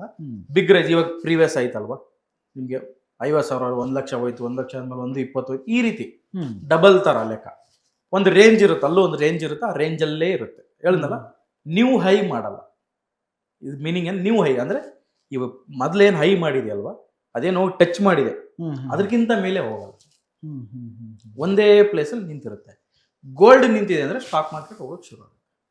ಗೋಲ್ಡ್ ಪ್ರೈಸ್ ನಿಂತರೆ ಉಲ್ಟಾ ವರ್ಕ್ ಆಗುತ್ತೆ. ಸಮ್ ಟೈಮ್ ಮೇಜರ್ ಟೈಮ್ ಹಿಂಗೆ ವರ್ಕ್ ಆಗುತ್ತೆ. ಗೋಲ್ಡ್ ನಿಂತಿರುತ್ತೆ, ಸ್ಟಾಕ್ ಮಾರ್ಕೆಟ್ ಚೆನ್ನಾಗಿ ಶುರು ಆಗುತ್ತೆ. ಇವಾಗ ಆ ಟೈಮ್ ಸ್ಟಾರ್ಟ್ ಆಗುತ್ತೆ. ಈ ಟೈಮಿಗೆ ಆಟೋಮೆಟಿಕ್ ಮ್ಯಾಚ್ ಆಗುತ್ತೆ. ಸ್ಟಾಕ್ ಮಾರ್ಕೆಟ್ ಕಡೆ, ಬೇರೆ ವಲಯದ ಕಡೆ ಗಮನ. ಅಂದ್ರೆ ನೋಡಿ, ಸ್ಟಾಕ್ ಮಾರ್ಕೆಟ್ ಅಲ್ಲಿ ಏನಿದೆ ಸರ್, ಒಂದು ಕಂಪ್ನಿ ಇರುತ್ತೆ, ಆ ಕಂಪ್ನಿ ಚೆನ್ನಾಗಿ ಮಾಡ್ತಾ ಇದೆ, ಒಳ್ಳೆ ಸೇಲ್ಸ್, ನೆಟ್ ಪ್ರಾಫಿಟ್ ಬರ್ತಾ ಇದೆ, ಗ್ರೋತ್ ಆಗ್ತಾ ಇದೆ, ಅದರಲ್ಲಿ ಇನ್ವೆಸ್ಟ್ಮೆಂಟ್ ಮಾಡ್ರೆ ನನಗೆ ಲಾಭ ಬರುತ್ತೆ. ನಾವು ಇಲ್ಲಿ ಏನು ಡಿಸ್ಕಸ್ ಮಾಡಿದ್ವಿ, mutual fund, real estate, gold ಎಷ್ಟು ಪರ್ಸೆಂಟು? 15ರಿಂದ 20 ಇಟ್ಕೊಳ್ಳೋಣ, ನಾವು ಜಾಸ್ತಿ ಇಟ್ಕೊಳ್ಳೋಣ. ಬೇರೆಲ್ಲ 15 ಹೇಳ್ತಾರೆ, ನಾನು 20 ಹೇಳ್ತೇನೆ, ಎಕ್ಸ್ಟ್ರಾ 20. ನಮ್ಮ ಟಾರ್ಗೆಟ್ ಏನು ನೋಡಿ ಸರ್, ಇನ್ಫ್ಲೇಷನ್ ಒಂದು ಗೌರ್ಮೆಂಟ್ ಹೇಳ್ತಾರೆ 6-7% ಅಂತ. ನಮ್ಮ ಲೈಫಲ್ಲಿ ನೋಡಿದ್ರೆ ಅದು 10-15-20% ಹೋಗಿದೆ, ಜಾಸ್ತಿ ಆಗಿರುತ್ತೆ. ಹೌದು, ಅವಾಗ ಅವ್ರು ಹೇಳೋದು ಓವರ್ ಆಲ್ ಬಡವರು ಶ್ರೀಮಂತರು ಎಲ್ಲರೂ ಲೈಫ್ ಸ್ಟೈಲ್ ಇಟ್ಕೊಂಡು ಅವ್ರು ಹೇಳ್ತಾರೆ. ನಮ್ಮ ಲೈಫ್ ಸ್ಟೈಲ್ ಕಂಪೇರ್ ಮಾಡಿದ್ರೆ 20% ಜಾಸ್ತಿ ಇನ್ಫ್ಲೇಷನ್ ಆಗ್ತದೆ. ಕರೆಕ್ಟ್. ನಾವು ಕಳೆದ ವರ್ಷ ಕೊಡ್ತಾ ಇರೋ ತರಕಾರಿಗೂ ಬೆಲೆಗೂ, ಎಣ್ಣೆ ಬೆಲೆಗೂ ಡಿಫ್ರೆನ್ಸ್ ಇದೆ. ಸ್ಟೇಟ್ ಲೆವೆಲ್ ಡಿಪೆಂಡ್ ಆಗುತ್ತೆ. ನಮ್ಮ ಸ್ಟೇಟಲ್ಲಿ ಆಲ್ರೆಡಿ ಬೇರೆ ಇರುತ್ತೆ, ಬೇರೆ ಸ್ಟೇಟಲ್ಲಿ ಆಲ್ರೆಡಿ ಜಾಸ್ತಿ ಕಮ್ಮಿ ಇರ್ಬೋದು, ಜಾಸ್ತಿ ಇರ್ಬೋದು. ಇನ್ಫ್ಲೇಷನ್ ರೇಟ್ ಜಾಸ್ತಿ ಇರ್ಬೋದು, ಸಿಟಿಲಿ ಕಮ್ಮಿ ಇರ್ಬೋದು, ಹಳ್ಳಿಲಿ ಕಮ್ಮಿ, ಸಿಟಿಲಿ ಜಾಸ್ತಿ ಇರ್ಬೋದು. ಡಿಫ್ರೆನ್ಸ್ ಆಗುತ್ತೆ. ನನ್ನ ಪ್ರಕಾರ ಒಂದು 10-15% ಮೇಲೆ ಇನ್ಫ್ಲೇಷನ್. ಅದು ಇನ್ಫ್ಲೇಷನ್ ಮ್ಯಾಚ್ ಮಾಡೋದಲ್ಲೇ ನಮ್ಮ ಲೈಫ್ ಕಳೆದ್ರೆ ನಮ್ಮ ಡ್ರೀಮ್ ಅಚೀವ್ಮೆಂಟ್ ಮಾಡೋದು ಯಾವಾಗ, ನಾವು ಗ್ರೋತ್ ಆಗೋದು ಯಾವಾಗ? 20% ಲಾಭ ಇದ್ರೆ 20% ನಾವು ಅಲ್ಲಿ ಕಟ್ಟಿರ್ತೀವಿ, ಅಲ್ಲೇ ಆಗಿರುತ್ತೆ. ಓಕೆ, ಕಮ್ಮಿ ಇದೇನೋ ಅನ್ಕೊಳ್ಳೋಣ, 10% ಇದೆ ಅನ್ಕೊಳ್ಳೋಣ, 10% ಅಂದ್ರೆ 20% ಪ್ರಾಫಿಟ್ ಬರ್ತದೆ. ನಿಮ್ಗೆ ಏನ್ ಬೇಕು? ಜಾಸ್ತಿ ಬೇಕು ರಿಟರ್ನ್. ಆವಾಗ ನೀವು ಇಕ್ವಿಟಿ ಅಂತ ಕರಿತೀವಿ. ಸ್ಟಾಕ್ ಮಾರ್ಕೆಟ್ ಸ್ಟಾಕ್ಸ್ ಮೇಲೆ ಇನ್ವೆಸ್ಟ್ ಮಾಡೋದನ್ನ ಈಕ್ವಿಟಿ ಅಂತ ಕರಿತೀವಿ. ಅಲ್ಲಿ 6,000 ಕಂಪ್ನಿ ಇದೆ. ನಿಮ್ಗೆ ಹುಡುಕಿದ್ರೆ ಒಳ್ಳೆ ಕಂಪ್ನಿ ಒಂದು 1,000 ಸಿಗುತ್ತೆ. 6,000 ಕಂಪ್ನಿ. ತುಂಬಾ ಜನ ಹೇಳ್ತಾರೆ, ನಿಮ್ಗೆ ಯೂಟ್ಯೂಬಲ್ಲಿ ಆಗಿರ್ಬೋದು, ದೊಡ್ಡ ದೊಡ್ಡ ಎಕ್ಸ್ಪರ್ಟ್ಗಳಿದ್ದಾರೆ, ಅವ್ರು ಹೇಳ್ತಾರೆ ನಿಫ್ಟಿ 50 ಬಿಟ್ಟು ಬೇರೆ ಎಲ್ಲೂ ಇನ್ವೆಸ್ಟ್ ಮಾಡಬೇಡಿ ಅಂತ. ಯಾವ್ದ್ರಲ್ಲಿ? ನಿಫ್ಟಿ 50 ಅಂತ ಇಂಡೆಕ್ಸ್, ಒಂದು 50 ಕಂಪ್ನಿ, ಒಂದು ಗ್ರೂಪ್, ಗುಚ್ಛ, ಕಾಂಬೋ ಅಂತ ಹೇಳ್ತೀವಿ. ಅದ್ರ ಮೇಲೆನೆ ನಾವು ಮಾರ್ಕೆಟ್ ನೋಡ್ತೀವಿ, ಹೆಂಗಿದೆ, ಪ್ಲಸ್ ಇದೆಯಾ, ಮೈನಸ್. ನಿಫ್ಟಿ ಅಂತ ಬ್ಯಾಂಕ್ ನಿಫ್ಟಿ ಅಂತ. ಬ್ಯಾಂಕ್ ನಿಫ್ಟಿ ಅಂದ್ರೆ ಎಲ್ಲ ಬ್ಯಾಂಕ್ಸ್ಗಳು ಒಂದು ಗ್ರೂಪ್, ಸಮೂಹ. ನಿಫ್ಟಿ 50 ಅಂದ್ರೆ ಬಿಗ್ಗರ್ ಕಂಪ್ನಿ, 1 ಲಕ್ಷ ಕೋಟಿ, 10 ಲಕ್ಷ. ರಿಲಯನ್ಸ್ ಎಲ್ಲ ಅದರಲ್ಲೇ ಬರುತ್ತೆ, ಇನ್ಫೋಸಿಸ್ ಬರುತ್ತೆ, HDFC ಬ್ಯಾಂಕ್ ಬರುತ್ತೆ, ದೊಡ್ಡ ದೊಡ್ಡ ಕಂಪ್ನೀಸ್ಗಳು. ಆ ಕಂಪ್ನಿದ ಒಂದು ಗ್ರೂಪ್ ಮಾಡಿ ಇಂಡೆಕ್ಸ್ ಮಾಡಿದ್ದಾರೆ. ಅದೊಂದು ಪ್ರೈಸ್ ತೋರಿಸುತ್ತೆ. ಅದ್ರ ಮುಖಾಂತರ ಇವತ್ತು ಮಾರ್ಕೆಟ್ ಪ್ಲಸ್ ಇದೆಯಾ, ಮೈನಸ್ ಇದೆಯಾ ಅಂತ ನಾವು ಒಂದು ಅಳತೆ ಮಾಡ್ತೀವಿ, ಅನಲೈಸ್ ಮಾಡ್ತೀವಿ. ಆ ರೀತಿ ತುಂಬಾ ಜನ ಹೇಳೋದು ಏನಂತಂದ್ರೆ, ಅದರಲ್ಲಿರೋ ಕಂಪ್ನಿ ಮಾತ್ರ ಇನ್ವೆಸ್ಟ್ ಮಾಡಿ, ಅದು ಬಿಟ್ಟು ಬೇರೆ ಯಾವ ಕಂಪ್ನಿ ಇನ್ವೆಸ್ಟ್ ಮಾಡಬೇಡಿ. ಯಾಕಂದ್ರೆ ಅವ್ರಿಗೆ ಗೊತ್ತಿರೋದೇ ಅಷ್ಟೇ 50 ಕಂಪ್ನಿ. ಹೆಂಗ್ ನಮಗೆ ಗೋಲ್ಡ್, ರಿಯಲ್ ಎಸ್ಟೇಟ್ ಮಾತ್ರ ಗೊತ್ತು, ಕೆಲವು ತುಂಬಾ ಎಕ್ಸ್ಪರ್ಟ್ ಅಂತ ಬಂದು ಹೇಳೋರು ಏನಂದ್ರೆ ಅವ್ರಿಗೆ ಅದೇ ಗೊತ್ತು, 50 ಕಂಪ್ನಿ ಬಿಟ್ರೆ. ಅವ್ರು ಏನಕ್ಕೆ ಹೇಳ್ತಾರೆ ಅಂದ್ರೆ, ನಮ್ಗೆ ತುಂಬಾ ಜನ ನಾಲೆಡ್ಜ್ ಇರಲ್ಲ, ರಿಸ್ಕ್ ಯಾಕೆ ತಗೊಂತೀರಾ, ನಾಳೆ ನಾನು ಹೇಳ್ತೀನಿ, ನಮ್ಗೂ ಹೇಳ್ತಾರೆ, ನೀವು ಹೇಳಿದ್ರಿ ಈ ತರ ಅಂತ ಹೇಳ್ತಾರೆ ಅಂತ ಹೇಳ್ಬಿಟ್ಟು ಅವರು ಸೇಫು, ನೀವು ಸೇಫು ಅಂತ. ಬಟ್ ಅಲ್ಲೂ ಕೂಡ ಒಂದು 20% ರಿಟರ್ನ್, ಅಲ್ಲೂ ದೊಡ್ಡ ದೊಡ್ಡ ಕಂಪ್ನಿ ಅಲ್ಲೂ ಕೂಡ ಬರ್ಬೋದು ರಿಟರ್ನ್, ಬರದೇನು ಇರ್ಬೋದು. ಓಕೆನಾ? ಇಲ್ಲೇನಾಗುತ್ತೆ ಅಂದ್ರೆ, ಗೋಲ್ಡ್ ಅಂದ್ರೆ ಒಂದು ನಮ್ಗೊಂದು ಕಾನ್ಫಿಡೆಂಟ್ ಇದೆ, ರಿಯಲ್ ಎಸ್ಟೇಟ್ ಇದೆ, ಮಿನಿಮಮ್ ಇಷ್ಟು ಬಂದೇ ಬರುತ್ತೆ ಅಂತ. ಬಟ್ ಇಕ್ವಿಟಿಲಿ ಹಂಗಾಗಲ್ಲ. ನೀವು ಅಂದ್ರೆ ಒಳ್ಳೆ ಕಂಪ್ನಿ ಹುಡುಕ್ಬೇಕಾಗುತ್ತೆ, ಸೆಲೆಕ್ಟ್ ಮಾಡಬೇಕಾಗುತ್ತೆ, ಇನ್ವೆಸ್ಟ್ ಮಾಡಿ ರಿಟರ್ನ್ನ ಹೈ ರಿಟರ್ನ್ ತಗೋದು. ಇಲ್ಲಿ 20% ನೋಡಿದ್ವಲ್ಲ, ಇಲ್ಲಿ ಅನ್ಲಿಮಿಟೆಡ್, ಎಷ್ಟು ಬೇಕಾದ್ರೂ ತಗೋಬೋದು. ಈಗ ಗೋಲ್ಡ್ ಮೇಲೆ ಇನ್ವೆಸ್ಟ್ ಮಾಡೋದು ಬೇರೆ ವರ್ಗ, ಈಗ ಸಮಾರಂಭಗಳಿಗೆ, ಮದುವೆಗೆ ಗೋಲ್ಡ್ ಕೊಳ್ಳೋರು ಬೇರೆ ವರ್ಗ. ಹೌದೌದು. ಸೊ ಪರ್ಸೆಂಟೇಜಲ್ಲಿ ನೋಡಿದ್ರೆ ಇನ್ವೆಸ್ಟ್ಮೆಂಟ್ ಯಾವಾಗ ಜಾಸ್ತಿ ಆಗುತ್ತೋ ಅವಾಗ ಪ್ರೈಸ್ ಓವರಾಲ್ ನಮ್ಮ ಸ್ಟಾಕ್ ಮಾರ್ಕೆಟ್ ಅಲ್ಲಿ ಗೋಲ್ಡ್ ಡಿಜಿಟಲ್ ಬೈ ಮಾಡಬಹುದು. ETF ಅಂತ ಇರುತ್ತೆ. ಅಲ್ಲೇನು ನಿಮಗೆ ಸೇಫ್ಟಿ ಅಂದ್ರೆ, ವೇಸ್ಟೇಜ್ ನೀವು ಪೇ ಮಾಡಲ್ಲ, ಫಿಸಿಕಲ್ ಹೋಲ್ಡ್ ಮಾಡಲ್ಲ, ರಿಸ್ಕ್ ಇಲ್ಲ, ಕಳ್ತನ ಆಯಿತು. ಮೊನ್ನೆ ನೋಡಿದ್ರಲ್ಲ ನೀವು, ಬ್ಯಾಂಕಲ್ಲಿ ಇಟ್ಟಿರೋದೇನೆ ಕಳ್ತನ ಮಾಡ್ಬಿಟ್ಟಿದೆ, ಮನೇಲಿ ಇಟ್ಟರು ಕಳ್ತನ ಆಗುತ್ತೆ, ಬ್ಯಾಂಕಲ್ಲಿ ಆ ರಿಸ್ಕ್ ಇರಲ್ಲ ಅಷ್ಟೇ. ಆ ರೀತಿ ಇರ್ಬೋದು. ಕೆಲವರು ಡಿಜಿಟಲ್ ಅಲ್ಲಿ ಹ್ಯಾಕಿಂಗ್ ಆಗಲ್ವಾ, ಆ ಥರ ಆಗಲ್ಲ. ಯಾಕಂದ್ರೆ ನಮ್ಮ ಸ್ಟಾಕ್ ಮಾರ್ಕೆಟ್ ಅಲ್ಲಿ ಒಂದು ಡಿವೈಡೇಷನ್ ಇದೆ. ಒಬ್ರು ಬ್ರೋಕರ್, ನಿಮ್ಮ ಆ್ಯಪ್ ಏನು ಬೈ ಸೆಲ್ ಮಾಡ್ತಾರೆ, ಒಂದು ಆ್ಯಪ್ ಎಕ್ಸ್ಚೇಂಜ್ ಬೇರೆ ಇದೆ, NSE ಅಂತ ಇದೆ. ಮತ್ತು ಅದನ್ನ ನಾವು ತಗೊಂಡಿರೋ ಸ್ಟಾಕ್ನ ಒಂದ್ ಕಡೆ ಬೇರೆ ಕಡೆ ಹೋಗಿ ಡೆಪಾಸಿಟ್ ಆಗುತ್ತೆ. ನಾವು ಒಂದು ವಸ್ತುನ ಖರೀದಿ ಮಾಡ್ತೀವಿ, ನೀವು ನಮಗೆ ಸೇಲ್ ಮಾಡ್ತಾ ಇದ್ದೀರಾ. ಬಟ್ ಅದ್ರ ಒಂದು ಯಾರು ಕಂಪ್ನಿ ಓನರ್ ಇರ್ತಾರಲ್ಲ ಅದು ಬೇರೆ. ಲೈಕ್ ಎಕ್ಸ್ಚೇಂಜ್, ಓನರ್ ಬೇರೆ, ಎಕ್ಸ್ಚೇಂಜ್ ಬೇರೆ, ಇದನ್ನ ವ್ಯವಹಾರ ಮಾಡಿಸೋರು ಬೇರೆ, ಅದನ್ನ ತೊಗೊಂಡೋಗಿ ಸೇಫ್ ಆಗಿಡೋ ಡಿಪಾರ್ಟ್ಮೆಂಟ್ ಇನ್ನೊಂದು ಬೇರೆ. ಬೇರೆ ಬೇರೆ ಅಷ್ಟು ಸೇಫ್ಟಿ CDSL ಅಂತ ಇದೆ, ಡೆಪಾಸಿಟರಿ ಅಂತ. ಅದು ನಾವೇನೇ ಸ್ಟಾಕ್ ತಗೊಂತೀವಿ ತೊಗೊಂಡು ಅವರಲ್ಲಿ ಸೇಫ್ ಆಗಿ ಇಡ್ತಾರೆ. ಇವ್ರು ಯಾರ ಹತ್ರನೂ ಇಲ್ಲ, ಯಾರು ಬೈ ಸೆಲ್ ಮಾಡಿಸಿರ್ತಾರೆ, ಯಾರು ಸೆಂಟ್ರಲ್ ಬ್ರೋಕರ್ ಇರ್ತಾರೆ, ಇವ್ರು ಯಾರ ಹತ್ರನೂ ಅದು ಇರಲ್ಲ. ಇವರೆಲ್ಲ ಕ್ಲೋಸ್ ಮಾಡ್ಕೊಂಡು ಹೋದ್ರು ಅದು ನನ್ನ ಶೇರ್ ಅಲ್ಲಿ ಸೇಫ್ ಆಗಿರುತ್ತೆ. ಕರೆಕ್ಟ್. ಈ ರೀತಿ ಸೇಫ್ಟಿ ಇರುತ್ತೆ ಈಗ ಒಂದು ಕಂಪ್ನೀಸ್ ಅಲ್ಲಿ. ಬಟ್ ಇಲ್ಲಿ ಏನಾಗುತ್ತೆ ಅಂದ್ರೆ ಒಂದು ರಿಸ್ಕ್ ಇರುತ್ತೆ ನಿಮ್ಗೆ. ಏನ್ ರಿಸ್ಕ್ ಅಪ್ಪ ಅಂದ್ರೆ ವ್ಯಾಲ್ಯೂ ಕಡಿಮೆನೂ ಆಗ್ಬೋದು, ಜಾಸ್ತಿನೂ ಆಗ್ಬೋದು. ಬಟ್ ಅದು ನಮ್ಮ ಟೋಟಲಿ ನಮ್ಮ ಜವಾಬ್ದಾರಿ, ನಾವು ಯಾವ ಕಂಪ್ನಿನ ಚೂಸ್ ಮಾಡ್ತೀವಿ ಅಂತ. ಅಲ್ಲಿ ಬಂದು ಇಲ್ಲೇನು ನಾವು ನೋಡ್ತಾ ಇದ್ದೀವಿ 20% ರಿಟರ್ನ್, ಇದಕ್ಕಿಂತ ತುಂಬಾ ಜಾಸ್ತಿ ತಗೋಬಹುದು. ಈ ರೀತಿ ರಿಟರ್ನ್ಸ್ ETF ಗಳಲ್ಲಿ ಇಲ್ಲ, ಸ್ಟಾಕ್ಸ್ ಅಲ್ಲಿ ETF ಅಲ್ಲೂ ಒಂದು ಲಿಮಿಟ್ ಇರುತ್ತೆ ನಿಮಗೆ ಅಷ್ಟೇ ರಿಟರ್ನ್, ಒಂದು 20-25. ಬಟ್ ಇಲ್ಲಿ ನೋಡಿ, ಪ್ರೈಸ್ ಇಸ್ ಡಿಜಿಟಲ್ ಪ್ರೈಸ್ ಏನಿದೆಯಲ್ಲ, ಸ್ಟಾಕ್ಸ್ ಆಗಿ ETF ಏನೇ ಆಗಿರ್ಬೋದು, ನೀವು ಯಾವಾಗ ತಗೊಂತೀರ ಅನ್ನೋದು ಮ್ಯಾಟರ್ ಆಗುತ್ತೆ. ನೀವು 100 ರೂಪಾಯಿ ಇರೋದಕ್ಕೆ ತಗೊಂತೀರಾ, 50 ರೂಪಾಯಿ ತಗೊಂತೀರಾ, ಅದ್ರ ಮೇಲೆ ನಿಮ್ಮ ರಿಟರ್ನ್ ನಿರ್ಧಾರ ಆಗುತ್ತೆ. ಅದು ಒಂದೇ, ನಾನು ಯಾವಾಗ ಬೇಕು ತಗೊಂಡ್ರೆ ಒಂದೇ ಥರ ಇರಲ್ಲ. ನಾನು ಪ್ರೈಸ್ ಯಾವಾಗ ಕಡಿಮೆ ಇದ್ದಾಗ ತಗೊಂಡಿದ್ದೀನಿ, ನಾನು ಪರ್ಸೆಂಟೇಜ್ ಜಾಸ್ತಿ ಅರ್ನಿಂಗ್ ಮಾಡ್ತೀನಿ. ಪ್ರೈಸ್ ಕಡಿಮೆ ಇದ್ದಾಗಲೇ ಹೌದು, ಆ ಟೈಮನ್ನೇ ಚೂಸ್ ಮಾಡಬೇಕು. ಕಡಿಮೆ ಎರಡು ಥರ ಇದೆ ಸರ್ ಅದರಲ್ಲಿ. ಓಕೆ, ಒಂದು ನಾಣ್ಯಗೆ ಎರಡು ಮುಖ ಅಂದಾಗೆ. ಕಡಿಮೆ ಇರೋ ಪ್ರೈಸ್ ನಾಳೆ ಇನ್ನೂ ಕಡಿಮೆ ಆಗ್ಬೋದು. ನಾವೇನು ಕಡಿಮೆ ಅನ್ಕೊಂತಿದೀವಲ್ಲ, ಅದು ಕಡಿಮೆನೂ ಆಗ್ಬೋದು, ಜೀರೋನೂ ಆಗ್ಬೋದು, ಇಲ್ಲಿಂದ ಮೇಲೇನು ಹೋಗ್ಬೋದು. ಟೋಟಲಿ ಅನಲೈಸೇಷನ್ ಮಾಡೋದು, ಸೆಲೆಕ್ಟ್ ಮಾಡೋದು ನಮ್ಮ ಜವಾಬ್ದಾರಿ. ಈ ರಿಸ್ಕ್ ಇರುತ್ತೆ. ಒಂದು ಸ್ಟಾಕ್ಸ್ ಅಲ್ಲಿ ಮ್ಯಾಕ್ಸಿಮಮ್ ನಾನು 1000% ವರೆಗೂ ತಗೊಂಡಿದ್ವಿ ವಿತಿನ್ ಎ ಇಯರ್ ಅಲ್ಲಿ. 1000% ಅಂದ್ರೆ 10 ಟೈಮ್ಸ್. ಎಲ್ಲದರಲ್ಲೂ ಆಗಲ್ಲ, ನಾನು ಹೇಳ್ತೀನಿ, ಎಲ್ಲದರಲ್ಲೂ ಇದೇ ಥರ ಬರಲ್ಲ. ಒಂದು 10 ಟೈಮ್ಸ್ ಬರುತ್ತೆ, ಒಂದು 3 ಟೈಮ್ಸ್, 1 ಟೈಮ್ ಬರುತ್ತೆ, ಒಂದ್ರಲ್ಲಿ ಬರೋದೇ ಇಲ್ಲ. ನಾನು ಒಂದು 10 ಸ್ಟಾಕ್ಸಲ್ಲಿ ಹಾಕಿದ್ದೀನಿ, 1-2 ಸ್ಟಾಕ್ ಬರದೇನೆ ಇರ್ಬೋದು, ಒಂದು 8 ಸ್ಟಾಕ್. ಓವರ್ ಆಲ್ ನಾವು ಒಂದು 60%, 50% ಇಯರ್ ತೊಗೊಂಡ್ರೆ ನಾವು 20% ಬೀಟ್ ಮಾಡಿದ್ವಿ. ಬೇಡ, ನಂದು 20ನ 30% ತೊಗೊಂಡ್ರೆ 10% ಎಕ್ಸ್ಟ್ರಾ ಬಂತು, 40% ತೊಗೊಂಡ್ರು ಕೂಡ 20% ಎಕ್ಸ್ಟ್ರಾ ಬಂತು. ಈ ರೀತಿ ಮಾಡೋದ್ರಿಂದ ನಾವು ಗೋಲ್ಡ್ನ ಆಲ್ಟರ್ನೇಟಿವ್ ಹೋಗ್ಬೋದು. ಅದೇ ಆಲ್ಟರ್ನೇಟಿವ್ ಏರಿ ಇಕ್ವಿಟಿ ಅಂತ ಕರಿತೀವಿ ನೋಡಿ. ಯಾವಾಗಲೂ ಅಷ್ಟೇ ಸರ್, ಮಾರ್ಕೆಟಲ್ಲಿ ಗೋಲ್ಡ್ ನಿಂತಿದೆ ಅಂದರೆ ಇಕ್ವಿಟಿ ಪರ್ಫಾರ್ಮ್ ಮಾಡ್ತಾ ಇರುತ್ತೆ. ಇಕ್ವಿಟಿ ಪರ್ಫಾರ್ಮ್ ಮಾಡ್ತಾ ಇದೆ ಅಂತಂದರೆ ಗೋಲ್ಡ್ ಪ್ರೈಸ್ ನಿಂತಿರುತ್ತೆ. ಇದು ಫಿಕ್ಸ್. ಇದು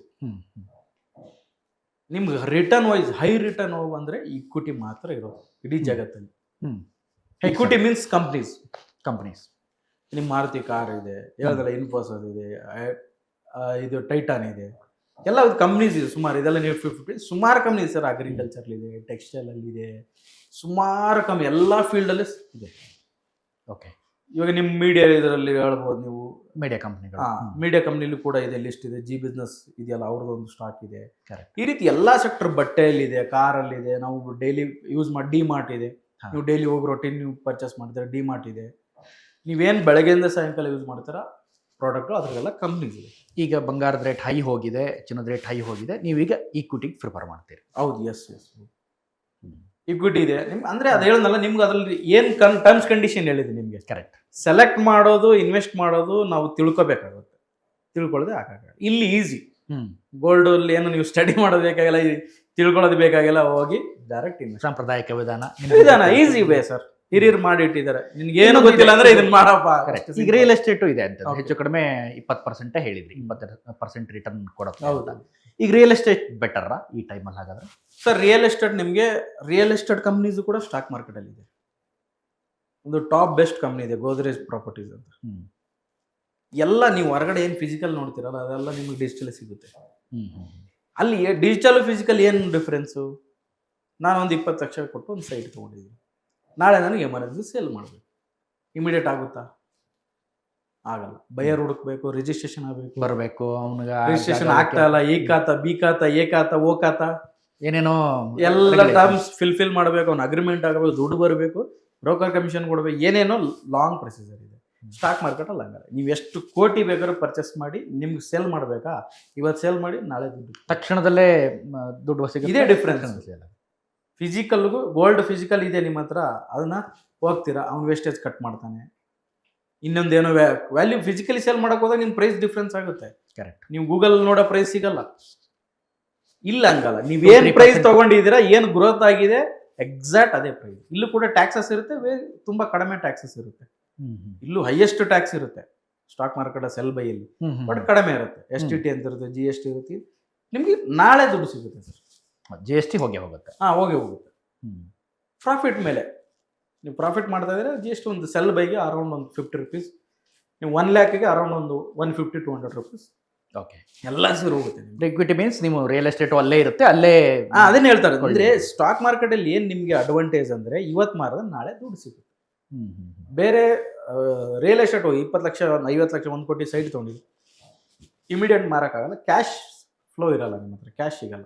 ಕರೆಕ್ಟ್. ನನಗೆ ಡಿಫರೆನ್ಸ್ ಇರುತ್ತೆ. ಸ್ಟಾಕ್ ಮಾರ್ಕೆಟ್ ಬಗ್ಗೆ ಗೊತ್ತಿಲ್ಲ, ನಾನು ಸಾಂಪ್ರದಾಯಿಕ ವಿಧಾನವನ್ನೇ ಪಾಲಿಸ್ತೀನಿ ಅಂತಂದರೆ ಓಕೆ ಮಾಡ್ಬೋದು. ನಿಮಗೆ ಸರ್ ನಿಮಗೆ 15% ರಿಟರ್ನ್ ಸ್ಯಾಟಿಸ್ಫೈ ಇದ್ದೀರ ಅಂದರೆ ಆರಾಮಾಗಿ ಮಾಡ್ಬೋದು, ಅವಶ್ಯಕತೆ ಇಲ್ಲ. ಸರ್ ಇದು ಯಾಕೆ ಬೇಕು ನನಗೆ ಟೆನ್ಷನ್, ಮೇಲೆ ಕೆಳಗಡೆ ದಿನ ಆಗೋದು ಬೇಡ ನನಗೆ ಅಂದರೆ ಅದು ಮಾಡ್ಬೋದು. ಸರ್ ಕೆಲವರು ಇನ್ನೂ ಸೇಫ್ ಇದ್ದಾರೆ. ಸರ್ ನಾನು ಗೋಲ್ಡ್ ಬೇಡ, ರಿಯಲ್ ನಾನು ಎಫ್ ಡಿಲಿ ಇಡ್ತೀನಿ ಅನ್ನೋರು ಇದ್ದಾರೆ. ಕಡಿಮೆ ಅವ್ರವ್ರು ಸರ್ ಈಗ ನನ್ನ ಕೆಪಾಸಿಟಿ ಏನೋ, ನನ್ನ ರಿಸ್ಕ್ ಫ್ಯಾಕ್ಟರ್ ಏನೋ ನಿಮ್ದು ವೇರಿ ಆಗುತ್ತೆ ಒಬ್ರಿಗೊಬ್ರು. ನಾನು ಮಾಡಿದ್ದು ಎಲ್ಲರೂ ಮಾಡ್ಬೇಕು ಅನ್ನೋದು ನಮ್ಮ ಮೂರ್ಖತನ ಆಗುತ್ತೆ. ನನಗೆ ಎಲ್ಲರೂ ಮಾಡೋ ಅವಶ್ಯಕತೆ ಇಲ್ಲ, ಅವ್ರವ್ರ ಚಾಯ್ಸ್. ಕೆಲವರು ರಿಯಲ್ ಎಸ್ಟೇಟ್ ಸೇಫ್ ಅನ್ಸುತ್ತೆ, ರಿಯಲ್ ಎಸ್ಟೇಟ್ ಬೆಸ್ಟ್, ಅವ್ರಿಗೆ ಅದು ಅರ್ಥ ಆಗುತ್ತೆ. ಅವ್ರಿಗೆ ನಾನು ಇದ್ರಲ್ಲಿ ಚೆನ್ನಾಗಿ ಮಾಡ್ತಾ ಇದ್ದೀನಿ ಅಂದ್ರೆ ಅದೇ ಮಾಡ್ಬೋದು. ಇಲ್ಲ ನಾನು ಗೋಲ್ಡ್ ತೊಗೊಂತೀನಿ ಇದು ನನಗೆ ಅರ್ಥ ಆಗುತ್ತೆ ಅಂದರೆ ಓಕೆ, ಅದನ್ನೇ ಅದ್ರ ಬಗ್ಗೆ ನಾಲೆಡ್ಜ್ ಇಟ್ಕೊಂಡು ಮಾಡಿ ಅಂತ. ಎಕ್ಸಾಕ್ಟ್ಲಿ. ಸ್ಟಾಕ್ ಮಾರ್ಕೆಟ್ ಸ್ವಲ್ಪ ಕಾಂಪ್ಲಿಕೇಟೆಡ್, ನಿಮಗೆ ಕನ್ಫ್ಯೂಷನ್ ಜಾಸ್ತಿ. ಬಟ್ ಹೈ ರಿಟರ್ನ್ ಬೇಕಂದ್ರೆ ಮಾತ್ರ ಸ್ಟಾಕ್ ಮಾರ್ಕೆಟ್ ತಲೆ ಕೆಡಿಸ್ಕೋಬೇಕು. ಹೈ ರಿಟರ್ನ್ ಬೇಕು ನಿಮಗೆ. ನೆವರ್ ನೀವೆಲ್ಲೂ ತಗೊಳಕ್ಕಾಗಲ್ಲ ಆ ರಿಟರ್ನ್. ರಾಕೇಶ್ ಜುಂಜುನ್ವಾಲಾ ಅಂತ ಒಬ್ರು ಇದ್ರು, ಅವರು ಇವಾಗ ಇಲ್ಲ, ತೀರೋಗಿದ್ದಾರೆ. ಅವ್ರ ವೈಫ್ ರೇಖಾ ಜುಂಜುನ್ವಾಲಾ ಅಂತ ಮ್ಯಾನೇಜ್ ಮಾಡ್ತಾರೆ ಟೈಟನ್ ಕಂಪ್ನಿಲಿ. ಓಕೆನಾ, ನಿಮ್ಮ ಟೈಟನ್ ಅವ್ರದ್ದು ಗೋಲ್ಡ್ ಜ್ಯುವೆಲರ್ಸ್ ತನಿಷ್ ಎಲ್ಲ ಬರುತ್ತೆ. ಟೈಟನ್ ಅಲ್ಲಿ ಅವ್ರು ಹೈಯೆಸ್ಟ್ ದುಡ್ಡು ಮಾಡಿರೋದು ಒಂದೇ ಸ್ಟಾಕ್ ಅಲ್ಲಿ. ಸಮ್ ಟೈಮ್ ಹೆಂಗಾಗುತ್ತೆ ಅಂದ್ರೆ ಸರ್, ಓನರ್ ಮಾಡಿರಲ್ಲ ಅಷ್ಟು ಪ್ರಾಫಿಟ್, ಇನ್ವೆಸ್ಟ್ ಮಾಡಿರೋರು ಮಾಡಿರ್ತಾರೆ. ಕರೆಕ್ಟ್.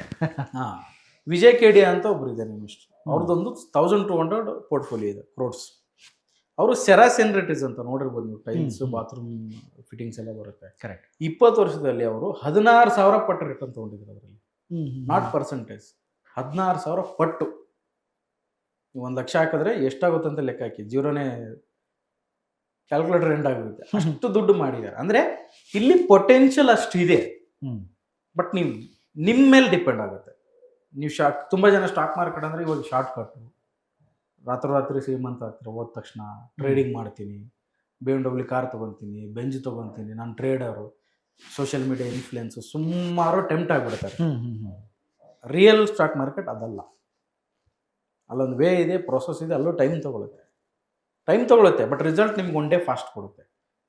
ನೀವೇನು ಟೈಮ್ ಕೊಟ್ಟಿದ್ದೀರಲ್ಲ ಅದರದ್ದೆಲ್ಲ ರಿಸಲ್ಟ್ 10 times ನಿಮಗೆ 1 day ರಿಸಲ್ಟ್ ಕೊಡುತ್ತೆ. ಆ ರೀತಿ ಸ್ಟಾಕ್ ಮಾರ್ಕೆಟ್. ಯಾರಿಗೆಲ್ಲ ನಾನು ರಿಸ್ಕ್ ತೊಗೊತೀನಿ, ಹೈ ರಿಟರ್ನ್ ಬೇಕು ಅನ್ನೋರು ಸ್ಟಾಕ್ ಮಾರ್ಕೆಟ್. ಸರ್ ನಾನು ಸೇಫ್ ಆಗಿರ್ಬೇಕು ಸರ್, ನಾನು ಟೆನ್ಷನ್ ಬೇಡ ಅಂದರೆ ಗೋಲ್ಡ್, ರಿಯಲ್ ಎಸ್ಟೇಟ್. ಆ ರೀತಿ ಡಿಫ್ರೆನ್ಸ್ ಇದೆ, ವ್ಯಕ್ತಿಗತವಾಗಿರುತ್ತೆ. ಅದು ಬೇಡ, ರಿಸ್ಕೇ ಬೇಡ ಅಂದ್ರೆ ಎಫ್ ಡಿ ಆರ್ ಡಿ ಬೇಡ. ಈಗ ಸೀನಿಯರ್ ಸಿಟಿಜನ್ ಇರುತ್ತೆ, ಇದೆಲ್ಲ ನನಗೆ ಯಾಕೆ ಬೇಕಪ್ಪ, ಎಫ್ ಡಿಲಿ ಇಡ್ತೀನಿ, ತಿಂಗಳ ಖರ್ಚಿಗೆ ದುಡ್ಡು ಬರುತ್ತೆ. ಅದಕ್ಕೊಂದು ಅಲ್ಟರ್ನೇಟಿವ್ ಇದೆ ನಮ್ಮ ಸ್ಟಾಕ್ ಮಾರ್ಕೆಟಲ್ಲಿ. ಮ್ಯೂಚುವಲ್ ಫಂಡಲ್ಲಿ SWP ಅಂತ ಇದೆ. SWP ಅಂದರೆ ನೀವು ಒಂದು 50 ಲಕ್ಷ 1 ಕೋಟಿ ನಿಮ್ಮ ಹತ್ರ ದುಡ್ಡಿದೆ, ಅಲ್ಲಿ ಇಟ್ಬಿಟ್ಟು ತಿಂಗಳ ನಿಮ್ಗೊಂದು ರಿಟರ್ನ್ 12-15% ಬರುತ್ತಲ್ವ, ಅದರಲ್ಲಿ ಅರ್ಧ ನಾನು ಪ್ರೆಸೆಂಟ್ ತೊಗೊತೀನಿ ಆ್ಯಸ್ ಎ ಸ್ಯಾಲ್ರಿ ಥರ, ಪೆನ್ಷನ್ ಥರ. ಉಳಿದಿದ್ದು ಗ್ರೋತ್ ಆಗ್ತಾರೆ. ಹಂಗೆ ಮಾಡ್ಕೋಬೋದು. ತುಂಬ ಜನ ಹಂಗೆ ಮಾಡ್ತಾ ಇದ್ದಾರೆ ಇವಾಗ. ಯಾಕಂದರೆ 6% ನಥಿಂಗ್ ಸರ್, ನೀವು ಮ್ಯಾಚೇ ಆಗಲ್ಲ ನಿಮಗೆ ರಿಟರ್ನ್. ಅದು ನೀವು ಜಸ್ಟ್ ವಾರ್ ಸ್ಟಾರ್ಟ್ ಆದಾಗ ಮೊನ್ನೆ ಕೆಲವೊಂದು ಪ್ರಾಡಕ್ಟ್ಗಳು 20% ಇನ್ಕ್ರೀಸ್ ಆಗಿದೆ. ಈಗ 100 ರೂಪಾಯಿಗೆ 10-20 ರೂಪಾಯಿ ಮಸಾಲೆ ದೋಸೆ ಪ್ರೈಸ್ ಇನ್ಕ್ರೀಸ್ ಆಗಿದೆ.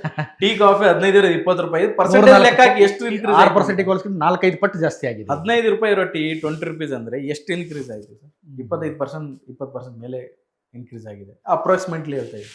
ನಿಮ್ಗೆ 6% ಬಂದರೆ ಎಲ್ಲಿ ಮ್ಯಾಚ್ ಆಯ್ತು ನಿಮ್ಗೆ? ಇನ್ಫ್ಲೇಷನ್ ಜೊತೆ ಎಲ್ಲಿ ಮ್ಯಾಚ್ ಆಗುತ್ತೆ? ಬ್ಯಾಂಕ್ಸ್ಗಳು ಒದ್ದಾಡ್ತಾ ಇದ್ದಾರೆ ಎಫ್ ಡಿ ಡೆಪಾಸಿಟ್ ಇಲ್ಲ ಅಂತ ಹೇಳ್ಬಿಟ್ಟು. ನೀವು ಎಷ್ಟು ದಿವಸ ಆಯ್ತು ಬ್ಯಾಂಕ್ ಹೋಗಿ? ಯಾವಾಗ ಹೋಗಿದ್ದೀರಾ ಬ್ಯಾಂಕಲ್ಲಿ? ನೆನಪಿಲ್ಲ ಸದ್ಯಕ್ಕೆ. ಒಂದೊಂದು ದಿವಸ ಹಾಫ್ ಡೇ ರಜೆ ಹಾಕೊಂಡು ಹೋಗ್ಬೇಕಿತ್ತು ನಾವು ಬ್ಯಾಂಕಿಗೆ, ಹೌದಲ್ವಾ? ಹೋಗ್ತಾ ಇಲ್ಲ ಅಂದ್ರೆ ಬ್ಯಾಂಕಲ್ಲಿ ಡೆಪಾಸಿಟ್ ಇಲ್ಲ. ಬ್ಯಾಂಕು ಕೂಡ ರಿಸ್ಕ್ ಅಲ್ಲಿ ಇದೆ. ಲಾಸ್ಟ್ ಟೈಮ್ ನೋಡಿ, ನಾನು ಸುಮಾರು ಬ್ಯಾಂಕಿಂಗ್ ಸೆಕ್ಟರ್ ಇನ್ವೆಸ್ಟ್ ಮಾಡಬೇಡಿ ಅಂತ ಹೇಳಿದ್ದೀನಿ. ನಾನು ಎಷ್ಟೋ 4-5 ವರ್ಷದ ಹಿಂದ್ಗಡೆಯಿಂದ ಹೇಳ್ತಾ ಇದ್ದೀನಿ. ಬ್ಯಾಂಕಿಂಗು, IT ಸ್ಪೆಷಲಿ, ಮತ್ತೆ ಫಾರ್ಮಾ 3 ಸೆಕ್ಟರ್ ನಾನು ವಿಡಿಯೋದಲ್ಲಿ ನೋಡ್ಬೋದು, ನೀವು ಅವಾಯ್ಡ್ ಮಾಡಿ ಅಂತ ಹೇಳಿದ್ದೀನಿ. ಮೊನ್ನೆನೇ 2 ಬ್ಯಾಂಕ್ ಸ್ಕ್ಯಾಮ್ ಸಿಕ್ತು ನಿಮಗೆ. IDFC ಬ್ಯಾಂಕ್ದೊಂದು ಸುಮಾರು ನಡೀತಾ ಇದೆ, ನಡೀತಾ ಇದೆ. ಅಲ್ಲಿ NPA ಮುಚ್ಚಿಡ್ತಾರೆ, ಅಲ್ಲೂ ಕೂಡ ನಡೀತಾ ಇದೆ. ಇದೆಲ್ಲಾನು ಕೂಡ ನಮ್ಮ ಒಂದು ಟೆಕ್ನಿಕಲ್ ಅಲ್ಲಿ ಚಾರ್ಟ್ ಅಲ್ಲಿ ಕಾಣುತ್ತೆ. ನೋಡೋ ಟ್ಯಾಲೆಂಟ್ ಇರಬೇಕು ಅಷ್ಟೇ. ಓಕೆ. ಈಗ ಸಾಂಪ್ರದಾಯಿಕ ವಿಧಾನದ ಮೂಲಕ ಬಂಗಾರ ಕೊಳ್ಳೋರು ಏನು ಮಾಡಬೇಕು? ಈಗ ಮದುವೆ ಮಾಡಬೇಕು, ಏನೋ ಕಾರ್ಯಕ್ರಮ ಮಾಡಬೇಕು, ಅವ್ರಿಗೆ ಬೇಕೇ ಬೇಕು ಬಂಗಾರ. ಈ ಸಂದರ್ಭದಲ್ಲಿ ಬೇಕೇ ಬೇಕು ಸರ್, ತಗೊಳ್ಳೇಬೇಕು ಸರ್. ಅದ್ರಲ್ಲಿ ಎಷ್ಟಾದ್ರೂ ತಗೋಬೇಕು ಅವ್ರು. ಇವಾಗ ಈ ಒಂದು 10 ಗ್ರಾಮ್ ತಗೊಳ್ಳೋರು ಪಾಪ ಕಾಸ್ಟ್ಲಿ ಆಗಿದೆ ಅಂತ ಒಂದು 6-7 ಗ್ರಾಮ್ ತಗೊಂತಾರೆ, ಕಡಿಮೆ ಮಾಡ್ಕೊಂಡು ಹೋಗ್ತಾರೆ. ಯಾಕಂದ್ರೆ ವ್ಯಾಲ್ಯೂ ಇನ್ಕ್ರೀಸ್ ಆಯ್ತಲ್ಲ ಸರ್. ಈ ಗ್ರಾಮ್ ಲೆಕ್ಕ ನೋಡೋಕ್ಕಾಗಲ್ಲ. ಅಮೌಂಟ್ ವೈಸ್ ಏನು 10 ಲಕ್ಷದ ಕೊಡಬೇಕು ಅಂದ್ರೆ 10 ಲಕ್ಷದ ಅಷ್ಟು ತಗೊಂತಾರೆ. ವ್ಯಾಲ್ಯೂ ಇಸ್ ಸೇಮ್ ಅಲ್ವಾ? ಗ್ರಾಮ್ ಕಮ್ಮಿ ಆಯ್ತು ನಿಮಗೆ, ವ್ಯಾಲ್ಯೂ ಅಂತೂ ಸೇಮ್ ಅಲ್ವಾ? ಅಲ್ಟಿಮೇಟ್ಲಿ ಏನು ಗೋಲ್ಡ್ ಕೊಡ್ತೀನಿ, end of the day increase ಆಗುತ್ತೆ. 10 ಲಕ್ಷ ನಾಳೆ 15 ಲಕ್ಷ ಐತೆ ಅಂದ್ರೆ ಅವ್ರ ಗ್ರೋತ್ ಆಯ್ತಲ್ವಾ ಅವಾಗ. ಈಗ ಬಂಗಾರದ ರೇಟ್ ಜಾಸ್ತಿ ಆಗೋದಕ್ಕೆ ಯುದ್ಧ ಒಂದೇ ಕಾರಣ ಅಂತ ಅನ್ಸುತ್ತಾ? ಬೇರೆ ಬೇರೆ ಏನು ಕಾರಣಗಳಿದಾವೆ ಅಂತ ನಿಮ್ಗೆ ಅನ್ಸುತ್ತೆ? ಸುಮಾರು ಕಾರಣ ಇದೆ ಸರ್, ಯುದ್ಧ ಒಂದೇ ಅಲ್ಲ. ಇದು ಹೇಳನಲ್ಲ, ಮೊದಲಿಂದಾನೇ ಸ್ಟಾರ್ಟ್ ಆಗಿದೆ ಇದು. ಡಾಲರ್ ಡಿಪೆಂಡೆನ್ಸಿನ ಕಂಪ್ಲೀಟ್ ಮುಗಿಸ್ಬೇಕಂತ ಬ್ರಿಕ್ಸ್ ಅಂತ ಒಂದು ಮಾಡಿದ್ರು, ಒಕ್ಕೂಟ ಮಾಡಿದ್ರು 4-5 ದೇಶ. ಏನಕ್ಕೆ? ಡಾಲರ್ ಡಿಪೆಂಡೆನ್ಸಿನ ನಾವು ಡಾಲರ್ನ ಸೈಡ್ ಬೈ ಮಾಡಬೇಕು ಅಂತ. ಆ ಪ್ರೋಸೆಸ್ ಅಲ್ಲಿ ಇವೆಲ್ಲ ಬರ್ತಾ ಇರೋದು ಕಂಪ್ಲೀಟ್. ಡೊನಾಲ್ಡ್ ಟ್ರಂಪ್ ವಾರ್ ಯಾಕೆ ಮಾಡ್ದ? ಯುಎಸ್ಗಾದಲ್ಲಿ ಸಿಕ್ಕಾಪಟ್ಟೆ ಸಾಲ ಇದೆ. ಯಾಕಂದ್ರೆ ನೋಟ್ ಪ್ರಿಂಟ್ ಮಾಡಿ ಹಂಚಿಬಿಟ್ಟಿದ್ದಾರೆ. ಸಿಕ್ಕಾಪಟ್ಟೆ ಸಾಲ ಇದೆ, ಅವನ ಸಾಲ ತೀರಿಸ್ಬೇಕು. ಏನು ಮಾಡಬೇಕು? ಡಾಲರ್ ಒಂದು ಕಂಟ್ರೋಲ್ ಇರಬೇಕು, ಆಯಿಲ್ ಒಂದು ಕಂಟ್ರೋಲ್ ಇರಬೇಕು. ವೆನೆಜುಲಾ ಯಾಕೆ ಕಂಟ್ರೋಲ್ ತಗೊಂಡಿದ್ದು? ಆಯಿಲ್ ಸಿಗುತ್ತೆ ಅಂತ. ಏನಂದ್ರೆ ನನ್ನ ಸಾಲ ಇದೆ, ಯಾವನ ಹಿಡ್ದಾಕ್ಬಿಟ್ಟು ಅವನ ಹತ್ರ ವಸೂಲಿ ಮಾಡಿ ಆ ದುಡ್ಡಲ್ಲಿ ನಾನು ಸಾಲ ತೀರಿಸ್ಕೋಬೇಕು ಅನ್ನೋ ಥರ ಪ್ಲಾನ್ ಇದು. ಓಕೆನಾ? ಅವನು ನನ್ನ ಡಾಲರ್ ಮುಗಿಸ್ಬಿಡ್ತಾರೆ ಅಂತ ಭಯ ಅವನಿಗೆ. ಅದಕ್ಕೆ ಅದನ್ನೆಲ್ಲ ಅವ್ನು ಮಾಡ್ತಾ ಇದ್ದಾನೆ. ಈಗ ನಾವೇನು ಮಾಡೋ ಡಿಪೆಂಡೆನ್ಸ್ ಇದೀವಿ, ಒಂದೇ ಸರಿ ಅಪೋಸ್ ಮಾಡೋಕ್ಕಾಗಲ್ಲ. ಅದಕ್ಕೆ ಮೊದಲು ಬ್ಯಾಲೆನ್ಸ್ ಮಾಡ್ಕೊಂಡು ಹೋಗ್ಬೇಕಾಗುತ್ತೆ sir. Simple, Russia, China, India 3 ಜನ ಏನಾದರೂ ಒಂದಾಗ್ಬಿಟ್ರೆ ಅಮೆರಿಕ ಕತೆ ನಾಳೆನೇ ಮುಗೀತು. ಅದಕ್ಕೆ ಅವರು ಡಿವೈಡ್ ಆ್ಯಂಡ್ ರೂಲ್ ಫಾಲೋ ಮಾಡ್ತಾರೆ. ಪಕ್ಕದಲ್ಲಿ ಒಂದು ಪಾಕಿಸ್ತಾನ, ಚೈನಾ ಪಕ್ಕದಲ್ಲಿ ಜಪಾನು, ತೈವಾನು ಅವ್ರ ಕಂಟ್ರೋಲಲ್ಲಿ ಇಟ್ಕೊಂಡಿದ್ರು. ಇವ್ರು 3 ಜನ ಒಂದಾಗಕ್ಕೆ ಬಿಡಲ್ಲ. ಈ ಪ್ರಾಬ್ಲಮೇ ಸಾಲ್ವ್ ಅಂದ್ಕೊಳ್ಳಿ. ನಾಳೆ ಏನಾದರೂ 3 ಜನ ಒಟ್ಟಿಗೆ ಸೇರ್ಬಿಟ್ರೆ ನಾಳೆ ಎಲ್ಲ ಪ್ರಾಬ್ಲಮ್ ಸಾಲ್ವ್ ಆಗುತ್ತೆ. ಬಟ್ ಅದು ಸಾಲ್ವ್ ಆಗಿ ಬಿಡಲ್ಲ. ಯಾಕಂದ್ರೆ ಬ್ರಿಟಿಷರು ಆ ಥರ ಫಿಟ್ಟಿಂಗ್ ಇಟ್ಟು ಹೋಗ್ಬಿಟ್ಟಿದ್ದಾರೆ. ನಾವು ಹೋದ್ಮೇಲೆ ಇವ್ರು ನೆಮ್ಮದಿಯಾಗಿರಬಾರ್ದು ಅಂತ ಹೇಳ್ಬಿಟ್ಟು ಇದು ಪ್ರಾಬ್ಲಮ್ ನಡೀತಾ ಇರುತ್ತೆ. ಇದಕ್ಕೆ ಸೊಲ್ಯೂಷನ್ ಫೈನಲ್ ಯಾವಾಗ ಅಂದರೆ ಒಂದು 2030ಗೆ ಸೊಲ್ಯೂಷನ್ ಸಿಗ್ಬೋದು. ಓಕೆ. ಏನು ಸೊಲ್ಯೂಷನ್ ಅಂದರೆ ಆಯಿಲ್ ಒಂದೇ ಸೊಲ್ಯೂಷನ್. ನಮಗೆ ಆಯಿಲ್ ಬೇಕು. ಈಗ 16 ಲಕ್ಷ ಕೋಟಿ ಆಯಿಲ್ನ ನಾವು ಇಂಪೋರ್ಟ್ ಮಾಡ್ಕೊಂತೀವಿ. ಅದರಿಂದನೇ ಎಲ್ಲ ತೊಂದರೆಗಳು ಆಗ್ತದೆ. ಮೊದಲು 18 ಇತ್ತು, ಇವಾಗ 16 ರಿಡ್ಯೂಸ್ ಆಗಿದೆ. ಯಾಕಂದ್ರೆ EVs ಎಲ್ಲ ಬಂದು, ಎಥನಾಯಿಲ್ ಬಂದು ಕಮ್ಮಿ ಆಗಿದೆ. ಆ ಆಯಿಲ್ ಯಾವಾಗ ನಮ್ಮ ಹತ್ರ ಸಿಗುತ್ತೆ ಅವಾಗ most of the problem solution ಆಗುತ್ತೆ. ನಾನು ಹೇಳ್ತೇನೆ ನಾಳೆಯಿಂದ ಪೆಟ್ರೋಲ್ ಕಡಿಮೆ ಆಗುತ್ತೆ ಅಂತ ಹೇಳ್ತಾ ಇಲ್ಲ. ಕಡಿಮೆ ಆಗಲ್ಲ ಅವಾಗ. ಯಾಕಂದ್ರೆ ಹಳೆ ಸಾಲನೆಲ್ಲ ತೀರಿಸ್ಬೇಕಲ್ಲ, ಲಾಭ ಬಂದರು. ಕಡಿಮೆ ಅಂತಲ್ಲ, ಈ ಏನು ವಾರ್ ಸಿಚುವೇಶನ್ ಇವೆಲ್ಲ ಇದೆಯಲ್ಲ, ಇದರಿಂದ ನಾವು ಆಚೆ ಬರ್ಬೋದು. ಈಗ ಕಸ್ಟಮ್ಸ್ ಡ್ಯೂಟಿ ಜಾಸ್ತಿ ಮಾಡಿದ್ದಾರೆ 6%ಇಂದ 15%ಗೆ. ಸೊ ಈ ಕಸ್ಟಮ್ಸ್ ಡ್ಯೂಟಿಯಿಂದಾಗೆ ಈ ಪ್ರೈಸ್ ಜಾಸ್ತಿ ಆಯಿತು, ಅಥವಾ ಬಂಗಾರ ನಮಗೆ ಸಿಗ್ತಾ ಇಲ್ಲ ಅನ್ನೋ ಕಾರಣ? ಸರ್, ಬಂಗಾರ ಸಿಗ್ತಾ ಇದೆ, ಅದಲ್ಲ. ಇನ್ನು ನಾವು ಹೊರಗಡೆ ಇಂಪೋರ್ಟ್ ಮಾಡ್ಕೊಂಡಷ್ಟು ನಾವು ಡಾಲರ್ ನಮ್ಮ ದುಡ್ಡು ಪೇ ಮಾಡಬೇಕಲ್ಲ, ಡಾಲರ್ ಪೇ ಮಾಡಬೇಕಲ್ವ. ಓಕೆ. ಅದಕ್ಕೋಸ್ಕರ ಅವಾಯ್ಡ್ ಮಾಡೋಕ್ಕೆ ಅಟ್ಲೀಸ್ಟ್ ಇಂಪೋರ್ಟ್ ಡ್ಯೂಟಿನ ಜಾಸ್ತಿ ಮಾಡಿದ್ರೆ ಇದು ಏನೋ ಟ್ಯಾಕ್ಸ್ ಆಚೆಯಿಂದ, ಎಕ್ಸಾಂಪಲ್ ಗೋಲ್ಡ್ ಆಚೆಯಿಂದ ಬಂತು, ಗೌರ್ಮೆಂಟ್ ಒಂದು ಟ್ಯಾಕ್ಸ್ ಹೇಳ್ತಾ ಇದ್ದಾರೆ 9% ಜಾಸ್ತಿ ಮಾಡೋದು. 6 ಇತ್ತು 9, 15%. 15% ಜಾಸ್ತಿ ಆದರೆ ಗೋಲ್ಡ್ ರೇಟ್ ಜಾಸ್ತಿ ಆಗುತ್ತೆ. ಗೋಲ್ಡ್ ರೇಟ್ ಜಾಸ್ತಿ ಆದರೆ ಜನ ತೊಗೊಳೋದು ಕಮ್ಮಿ ಮಾಡಲಿ ಅಂತ. ಯಾವುದೇ ವಸ್ತು ಇವಾಗ ನಮ್ಮ ದೇಶದ್ದು ಎಕ್ಸಾಂಪಲ್, ನಿಮ್ಗೆ ಚೈನಾದ ಮೆಟಲ್ಸ್ ಕಂಪ್ನೀಸ್ ಎಲ್ಲ ಲಾಸ್ ಅಲ್ಲಿ ಇತ್ತು. ಈಗ ನೀವು ಅನಲೈಸ್ ಮಾಡಿದ ಪ್ರಕಾರನೇ ಈಗ ರೇಟ್ ಜಾಸ್ತಿ ಆದಾಗ ತಗೊಳ್ಳೋರು ಕಡಿಮೆ ಆಗ್ತಾರ? ಅದೇ ಸರ್, ಕ್ವಾಂಟಿಟಿ ಕಡಿಮೆ ಆಗುತ್ತೆ ಅನ್ಕೊಂತೀನಿ ನಾನು. ತಗೊಳ್ಳೋರಂತೂ ಇದ್ದೇ ಇರ್ತಾರೆ, ತಗೊಂತಾರೆ. ಅಬ್ವಿಯಸ್ಲಿ ಕ್ವಾಂಟಿಟಿ ಕಡಿಮೆ ಆಗುತ್ತೆ ಅಷ್ಟೇ. ನಾನೊಂದು 10 ಗ್ರಾಮ್ ಸಮಾರಂಭಕ್ಕೆ ತಗೊಳ್ಳೋರು ಅಥವಾ ಮೇಜರ್ ಮದುವೆ ಸರ್, ಮದುವೆ ಕನ್ಸನ್ನು ಇವಾಗ ಸೀಸನ್ ಇದೆ ತಗೊಂತಾ ಇದ್ದಾರೆ. ಬಟ್ ಇಂಟರ್ನ್ಯಾಷನಲ್ ಲೆವೆಲ್ ಇಲ್ಲಿ ಇದೆಲ್ಲ ಮ್ಯಾಟರ್ ಆಗಲ್ಲ ಆಕ್ಚುಲಿ. ನಥಿಂಗ್ ಇದೆಲ್ಲ ನಾವೆಲ್ಲ ಸಣ್ಣ ಪ್ರಮಾಣ ಅಷ್ಟೇ. ಓನ್ಲಿ ನಾವು ಇಂಪೋರ್ಟ್ ಮಾಡ್ಕೋಬೇಕಾಗುತ್ತಲ್ವಾ ಅನ್ನೋ ಕಾರಣಕ್ಕೋಸ್ಕರ ಇದು ಅಷ್ಟೇ. ಅದರ್ವೈಸ್ ಬೇರೆನೇ. ನಮ್ಮ ಇಂಡಿಯಾದಲ್ಲಿ ರಿಸರ್ವ್ ಮಾಡಿದ್ದಾರೆ, ಅಲ್ಲಿಂದ ಖಾಲಿ ಮಾಡೋಕ್ಕಾಗಲ್ಲ. ಯಾಕಂದ್ರೆ ನಾಳೆ ಡಾಲರ್ ಬಿದ್ದರೆ ನಮ್ಗೆ ಕಾಪಾಡೋದೇ ಗೋಲ್ಡ್. ಹಾಗಾಗಿ ಗೋಲ್ಡ್ನ ನಾವು ಇವರು ರಿಲೀಸ್ ಮಾಡೋಕ್ಕಾಗಲ್ಲ. ರಿಸರ್ವ್ ಬ್ಯಾಂಕಿಂದನೂ ತಗೊಳ್ಳಿ, ನಮ್ಮ ಹತ್ರ ಇದೆ, ಇಂಪೋರ್ಟ್ ಮಾಡ್ಕೋಬೇಡಿ ಅಂತಲೂ ಹೇಳೋಕ್ಕಾಗಲ್ಲ. ಹಾಗಾಗಿ ಇಂಪೋರ್ಟ್ನ ಕಮ್ಮಿ ಮಾಡೋ ಉದ್ದೇಶ ಓವರ್ ಆಲ್ ಇದು. ನಿಮ್ಗೆ ಪೆಟ್ರೋಲ್ ಆಗಿರ್ಬೋದು, ಗೋಲ್ಡ್ ಆಗಿರ್ಬೋದು, ಎನಿಥಿಂಗ್. ಅಂದರೆ ಇದು ಅದೇ ನೀವು 5 ವರ್ಷದ ಇದು ತೊಗೊಳ್ತಾ ಇದ್ದೀರಿ, 4 ವರ್ಷ ಅಂದರೆ 30 ವೇಳೆಗೆ ಸರಿ ಆಗ್ಬೋದು. ಯಾಕೆ ಸರಿ ಆಗುತ್ತೆ ಅಂತ ನಿಮ್ಗೆ ಲಾಜಿಕ್ ರೀಸನ್ ಹೇಳ್ತೀನಿ. ಕರೆಕ್ಟ್. ನಮ್ಮ ಅಂಡಮಾನ್ ನಿಕೋಬಾರ್ ಇದೆಯಲ್ಲ, ಅಲ್ಲಿ ನ್ಯಾಚುರಲ್ ಗ್ಯಾಸ್ ಸಿಕ್ಕಿದೆ. ಓಕೆನಾ? ಅಲ್ಲಿ ಒಂದು ಕಮ್ಮಿ ಅಂದರೆ 16 ಇಂದ 17 ಕಿಲೋಮೀಟರ್ ಒಂದು ಬಾವಿ ತೋಡಬೇಕು. ಕಿಲೋಮೀಟರ್, ನಾನು ಹೇಳ್ತೇನೆ ಮೀಟರ್ ಅಲ್ಲ ಕಿಲೋಮೀಟರ್. ಕರೆಕ್ಟ್. ಈಗ 45 ಅಡಿ ಬಾವಿ ತೋಡೋದು ನೋಡಿದ್ವಿ.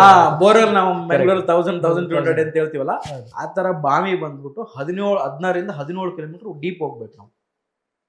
ಡೀಪ್ ಹೋದಾಗ ನ್ಯಾಚುರಲ್ ಗ್ಯಾಸ್ ಸಿಗುತ್ತೆ. ಅದನ್ನ ಪ್ರೋಸೆಸ್ ಮಾಡಕ್ಕೆ ಈ ಗೌರ್ಮೆಂಟ್ ಕಂಪ್ನಿ ಇದೆ ONGC ಅಂತ.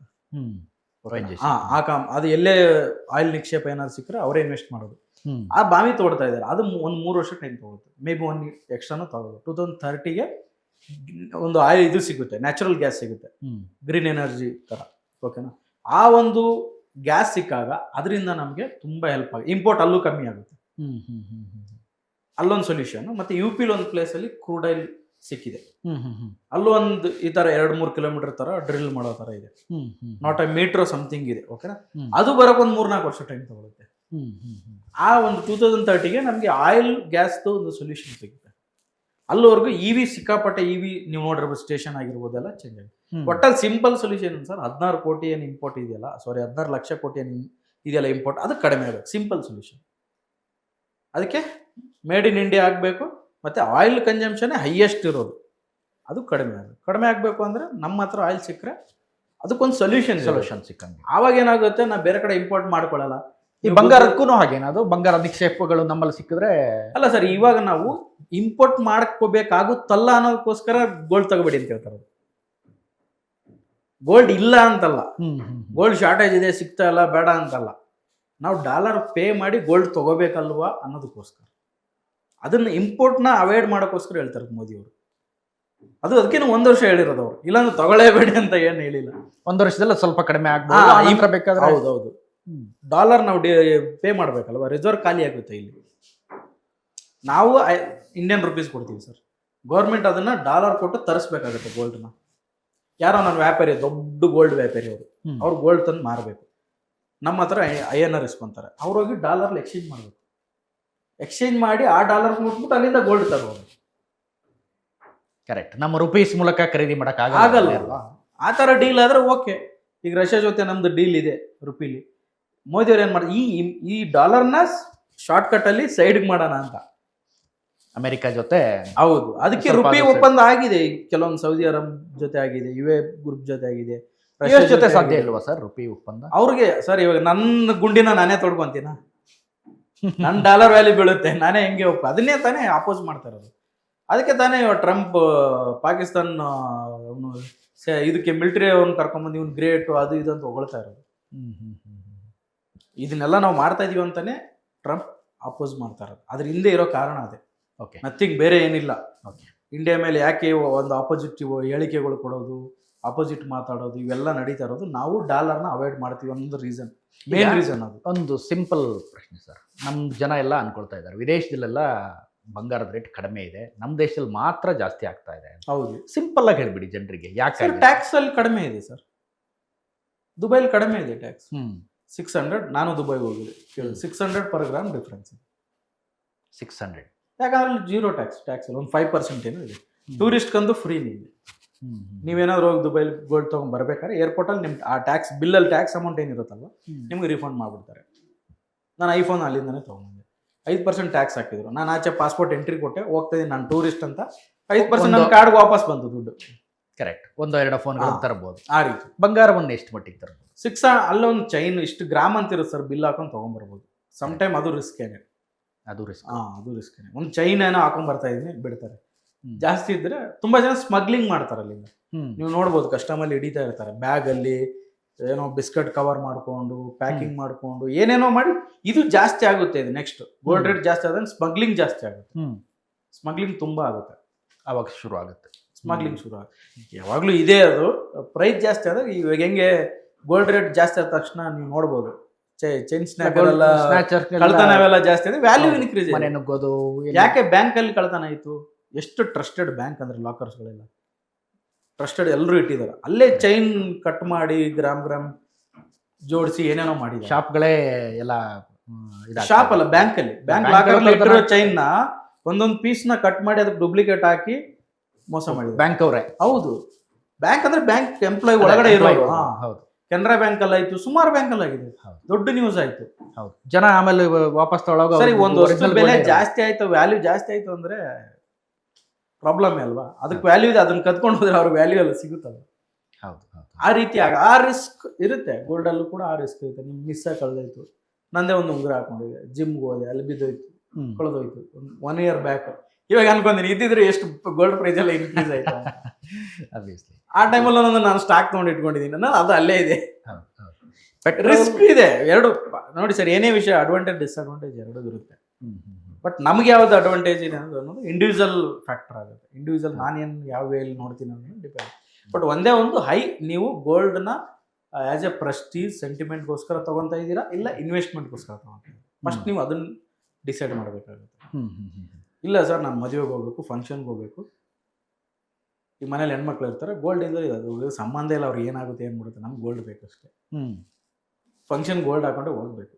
ನೋಡಿದ್ರೆ ಯಾಕೆ ಕಾಲಿಗೆ ಕೊಳ್ಳಿದೆ ಅಂತ ಹೀಯಾಳಿಸ್ತಾರೆ, ಈ ರೀತಿ ಎಲ್ಲ ಪ್ರಾಬ್ಲಮ್ಸ್ ಬರುತ್ತೆ. ಗೋಲ್ಡ್ ನೀವು ಸಿಂಪಲ್, ನೀವು ಪ್ರೆಸ್ಟೀಜು ನಿಮ್ಮ ಸ್ಯಾಟಿಸ್ಫ್ಯಾಕ್ಷನ್ಗೋಸ್ಕರ ತೊಗೊತಾ ಇದ್ದೀರಾ, ಇಲ್ಲ ಇನ್ವೆಸ್ಟ್ಮೆಂಟ್ ತೊಗೊತಾರೆ, ಅದು ನೀವು ಹೇಳಿ. ಆಮೇಲೆ ನಾವು ಏನಂತ ಡಿಸೈಡ್ ಮಾಡ್ಬೋದು.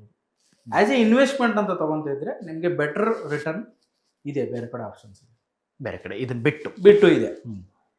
ಇಲ್ಲ ನಾನು ಪ್ರೆಸ್ಟೀಜ್ಗೋಸ್ಕರ ಒಂದು ಸ್ಯಾಟಿಸ್ಫ್ಯಾಕ್ಷನ್ ಹಾಕೊಳ್ಳು, ಸೆಂಟಿಮೆಂಟ್ ಟ್ರೆಡಿಷನಲ್ಗೆ ಅಂದರೆ ಅದನ್ನು ಲಿಮಿಟ್ ಅದು ತೊಗೊಂತೀರಾ.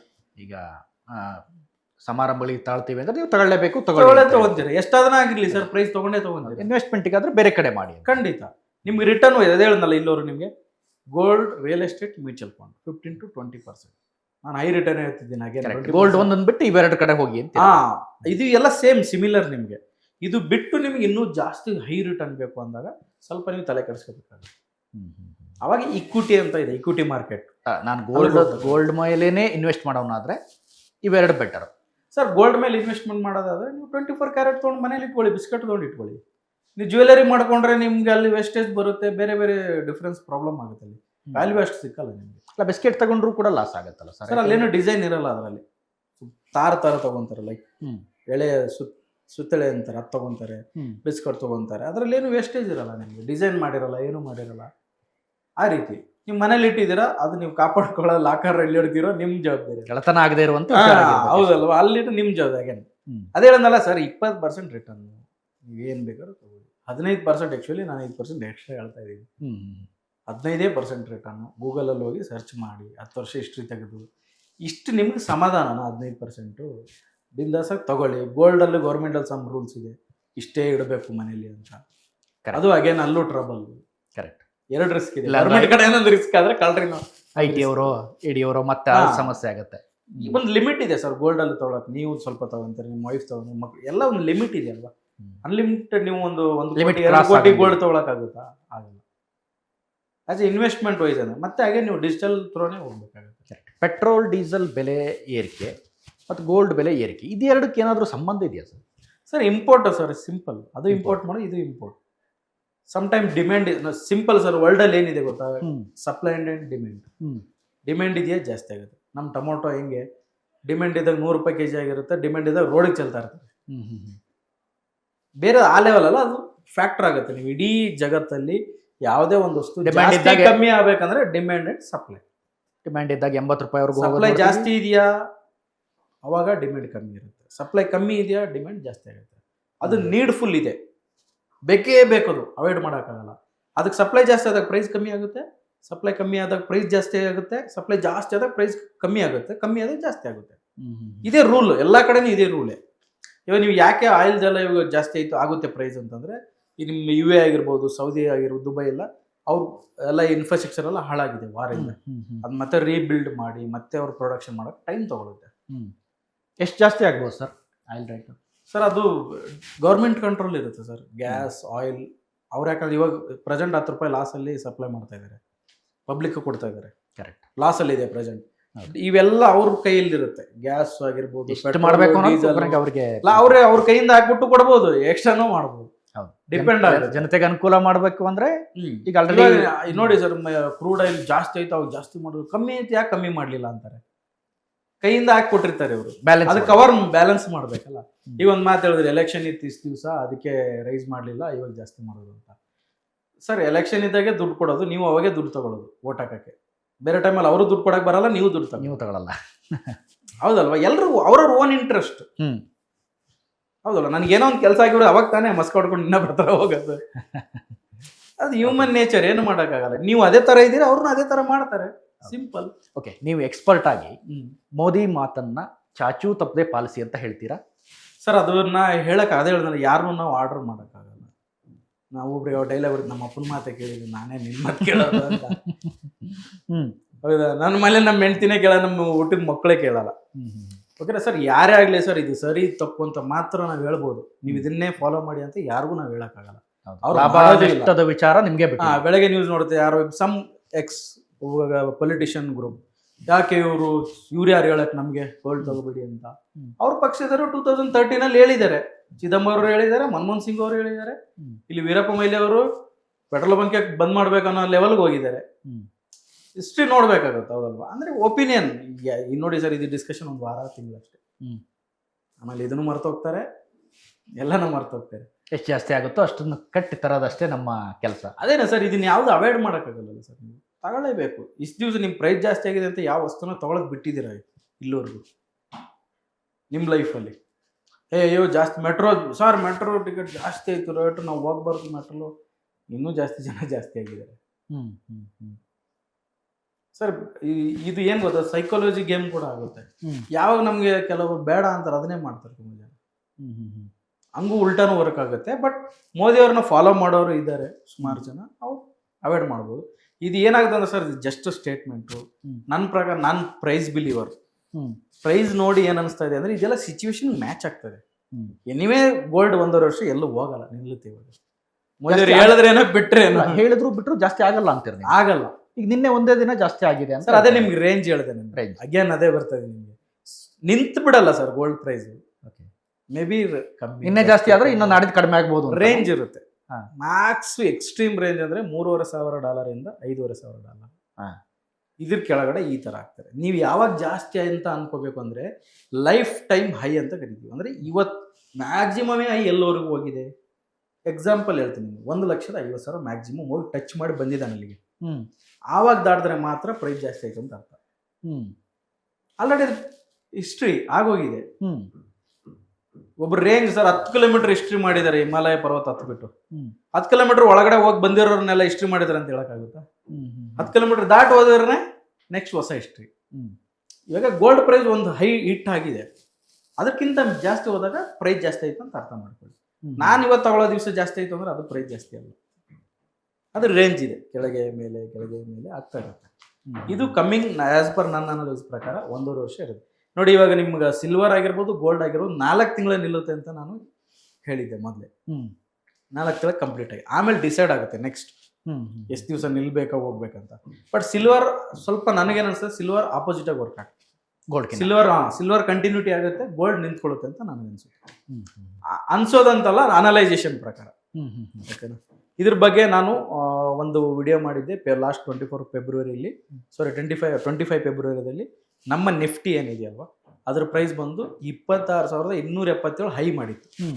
ಆ ಹೈ 1.5 ವರ್ಷ ದಾಟಲ್ಲ ಅಂತ ಹೇಳಿದೆ. ಫ್ರಮ್ ಅಕ್ಟೋಬರ್ 24 ಈ ಡೇಟಿಂದ ಮಿನಿಮಮ್ 1.5 ವರ್ಷ ಹೊಸ ಪ್ರೈಸ್ ಹೈನ ಮಾಡಲ್ಲ ಅಂತ ಹೇಳಿದೆ. ಇವಾಗ ಕಂಪ್ಲೀಟ್ ಆಗಿದೆ. ಈ ತಿಂಗಳು ಮುಗಿದ್ರೆ 1.5 ವರ್ಷ ಕರೆಕ್ಟಾಗಿ ಆಗುತ್ತೆ. ತುಂಬ ಜನ ಬಂದು ಎಕ್ಸ್ಪರ್ಟ್, ಈ ಸಾರಿ ಬ್ರೇಕ್ ಆಗುತ್ತೆ, ಮೇಲೆ ಹೋಗ್ಬಿಡುತ್ತೆ, ಹಂಗಾಗುತ್ತೆ ಹಿಂಗಾಗುತ್ತೆ ಎಲ್ಲ ಡಿಸ್ಕಷನ್ ಮಾತಾಡ್ತಾ ಇದ್ರು. ನಾನು ಒಂದೇ ಮಾತು ಹೇಳ್ಬಿಟ್ಟಿದ್ದೆ, ನಾನು ಆ ಸ್ಟೇಟ್ಮೆಂಟ್ ಮೇಲೆ ನಿಂತ್ಕೊಂಡಿದ್ದೀನಿ. ಎಷ್ಟೇ ಸರ್ 10 ಸಾರಿ ಕೇಳಿದ್ರು ಇಲ್ಲ ಹೋಗಲ್ಲ ಅಂತ ಹೇಳಿದ್ದೆ. ಇಲ್ಲ ಹೋಗ್ಬಹುದು, ಆಗ್ಬಹುದು, ಬಹುಗಳಲ್ಲಿ ಹೇಳಿಲ್ಲ. Maybe I am wrong, ಆಗ್ಬೋದು, ಇಲ್ಲ ಅಂತಲ್ಲ. ಬಟ್ ನಂದೊಂದು ಸ್ಟ್ಯಾಂಡರ್ಡ್ ಒಪಿನಿಯನ್, ನನ್ನ ಸ್ಟ್ಯಾಂಡರ್ಡ್ ಅನಲೈಸೇಷನ್ ಇದೆ, ಹಿಂಗೆ ಆಗುತ್ತೆ ಅಂತ. ನಾವು ನ್ಯೂಟ್ರಲ್ ಆದರೆ ಡಿಸಿಷನ್ ತೊಗೊಳಕ್ಕಾಗಲ್ಲ ಸರ್. ಈ ಗೋಲ್ಡ್ ಮೇಲೂ ಹಾಗೆ ಹೇಳ್ತೀವಿ. Yes, exactly. ಯಾಕಂದರೆ ನಮ್ಮ ಇಕ್ವಿಟಿ ಮಾರ್ಕೆಟ್ ಸ್ಟಾರ್ಟ್ ಆಗುತ್ತೆ. ಆಬ್ವಿಯಸ್ಲಿ ಗೋಲ್ಡ್ ನಿಂತ್ಕೊಳ್ಬೇಕು, ಯಾಕಂದ್ರೆ ದುಡ್ಡು ಶಿಫ್ಟ್ ಆಗುತ್ತೆ ಸರ್. ಇಲ್ಲಿ ತೊಂದರೆ ಇದೆ ಅಂತ ಗೋಲ್ಡ್ ಹತ್ರ ಬಂದಿದ್ದು ದುಡ್ಡು, ಇಲ್ಲಿ ತೊಂದರೆ ಕ್ಲಿಯರ್ ಆಯ್ತು, ಇಲ್ಲಿ ಪ್ರಾಬ್ಲಮ್ ಸಾಲ್ವ್ ಆಯ್ತು, ಅದು ಮುಂದೋಗುತ್ತೆ. ಗೋಲ್ಡ್ ದುಡ್ಡು ಈ ಕಡೆ ಬರುತ್ತೆ. ಇವಾಗ ತುಂಬ ಸಾವಿರಾರು ಕೋಟಿ ಇನ್ವೆಸ್ಟ್ ಮಾಡಿರೋ ಸರ್, ಅವ್ರಿಗೆ ಭಯ ಆದಾಗ ಏನಾಗುತ್ತೆ, ಸೆಲ್ ಮಾಡಿ ಗೋಲ್ಡಲ್ಲೇ ಇಡೋ ದುಡ್ಡು. ನಾನು ಹೋಗ್ಬಿಟ್ಟು ಕ್ಯಾಶ್ ಡ್ರಾ ಮಾಡ್ಕೊಂಡು ಮನೇಲಿ ಇಟ್ಕೊಳಕ್ಕಾಗಲ್ಲ. ಈಗ ನಾನು 1,000 ಕೋಟಿ ಇದೆ ನನ್ನ ಹತ್ರ, ಇನ್ವೆಸ್ಟ್ಮೆಂಟ್ ಇದೆ ಸ್ಟಾಕ್ ಮಾರ್ಕೆಟಲ್ಲಿ ಕಾಮನ್ ಇದೆ. ನಮಗೆ ದೊಡ್ಡ ವಿಷಯ 1,000 ಕೋಟಿ, ತುಂಬ ದೊಡ್ಡ ಇನ್ವೆಸ್ಟರ್ ಇದೆ. ಅದನ್ನು ನಾವು ಡ್ರಾ ಮಾಡ್ಕೊಂಡು, ಇವಾಗ ಸ್ಟಾಕ್ ಮಾರ್ಕೆಟಲ್ಲಿ ಬೀಳ್ತಾ ಇದೆ, ಕ್ರ್ಯಾಶ್ ಆಗ್ತಾ ಇದೆ ಅಂತ ಹೇಳ್ಬಿಟ್ಟು ನಾನು ಡ್ರಾ ಮಾಡ್ಕೊಂಡು ಕ್ಯಾಶ್ ಡ್ರಾ ಮಾಡ್ಕೊಂಡು ಮನೇಲಿ ಇಟ್ಕೊಳಕ್ಕಾಗಲ್ಲ. ಅದನ್ನೇನು ಮಾಡ್ತಾರೆ, ಗೋಲ್ಡ್ ಯಾಕೆ safe haven. Gold means parking, ಅದು ನಮ್ಮ ಮನೆ ಥರ ಸರ್, ಹೊರಗೆ ಎಲ್ಲೇ ತೊಂದರೆ ಓಡೋಗಿ ನಮ್ಮ ಮನೆ ಸೇರ್ಕೊಂತೀವಲ್ಲ ಆ ಥರ ಅದು.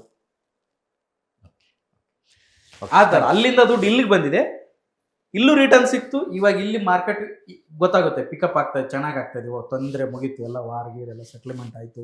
ನನಗೆ ಯಾವಾಗ ಕ್ಲಾರಿಟಿ ಬರುತ್ತೆ, ನಿಧಾನ ಗೋಲ್ಡಿಂದ ಈ ಕಡೆ ದುಡ್ಡು ಶಿಫ್ಟ್ ಆಗುತ್ತೆ.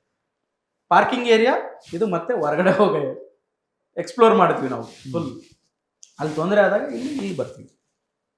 ಈ ಥರ ಇದು ಗೋಲ್ಡ್ ಈಕ್ವಿಟಿ ವರ್ಕ್ ಆಗುತ್ತೆ. ಬಟ್ ಹೈ ರಿಟರ್ನ್ ಬಂದ್ಬಿಟ್ಟು ಓನ್ಲಿ ಈಕ್ವಿಟಿ, ಇಡೀ ವರ್ಲ್ಡಲ್ಲಿ ಎಲ್ಲೇ ತೊಗೊಳ್ಳಿ ಈಕ್ವಿಟಿಲಿ ಮಾತ್ರ.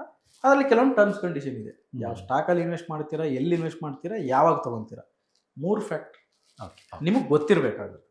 ನಾನು ಹೇಳ್ತಾ ಇಲ್ಲ ನೀವು ಸುಮ್ಮನೆ ಹೋಗಿ ಹಾಕ್ಕೊಳ್ಳಿ ದುಡ್ಡು ಬರುತ್ತೆ ಅಂತ, ಖಂಡಿತ ಹೇಳ್ತಾ ಇಲ್ಲ. ನೀವು ಸ್ಟಡಿ ಮಾಡಬೇಕಾಗುತ್ತೆ. ಯಾರಾದರೂ ಅಡ್ವೈಸರ್ ಇರ್ತಾರೆ, ಅಡ್ವೈಸರ್ ಥ್ರೂ ಇನ್ವೆಸ್ಟ್ ಮಾಡಬೇಕಾಗುತ್ತೆ. ಬ್ಲೈಂಡಾಗಿ ಅಂತೂ ಯಾರು ಮಾಡೋಕ್ಕೆ ಹೋಗ್ಬೇಡಿ. ತಿಳ್ಕೊಳ್ಳದೆ ನಿಮ್ಗೆ ಅರ್ಥ ಆಗ್ತಾ ಇಲ್ವಾ, ನಿಮ್ಮ ಗೋಲ್ಡ್ ಸೇಫ್ ಅನಿಸ್ತಾ ಇದೆಯಾ, ರಿಯಲ್ ಎಸ್ಟೇಟ್ ಸೇಫ್, ಆರಾಮಾಗಿ ನಿಮ್ಮದೇಗಿರಿ. Yes, thank you sir, thank you. ಈ ಸಂದರ್ಭದಲ್ಲಿ ನಮ್ಮ ವೀಕ್ಷಕರಿಗೆ ಭಾಳಷ್ಟು ಗೊಂದಲ ಇತ್ತು. ಮೋದಿ ಅವರು ಚಿನ್ನ ತಗೋಬೇಡಿ ಅಂತ ಹೇಳಿದ್ದಾರೆ, ನಾವೇನು ಮಾಡಬೇಕು ಅಥವಾ ನಾವೆಲ್ಲಿ ಇನ್ವೆಸ್ಟ್ ಮಾಡಬೇಕು ಅಂತ ಆ ಬಗ್ಗೆ ಸಾಕಷ್ಟು ತಿಳಿಸ್ಕೊಟ್ಟಿದ್ದೀರಿ. Thank you so much sir. ವೀಕ್ಷಕರೇ, ಇದಿಷ್ಟು ಈ ಕ್ಷಣದ ಅಪ್ಡೇಟ್ಸ್. ಇಂಥದ್ದೇ ಮತ್ತಷ್ಟು ಕಂಟೆಂಟ್ಗಾಗಿ ನೋಡ್ತಾ ಇರಿ ಸುಮನ್ ಟಿವಿ ಕನ್ನಡ.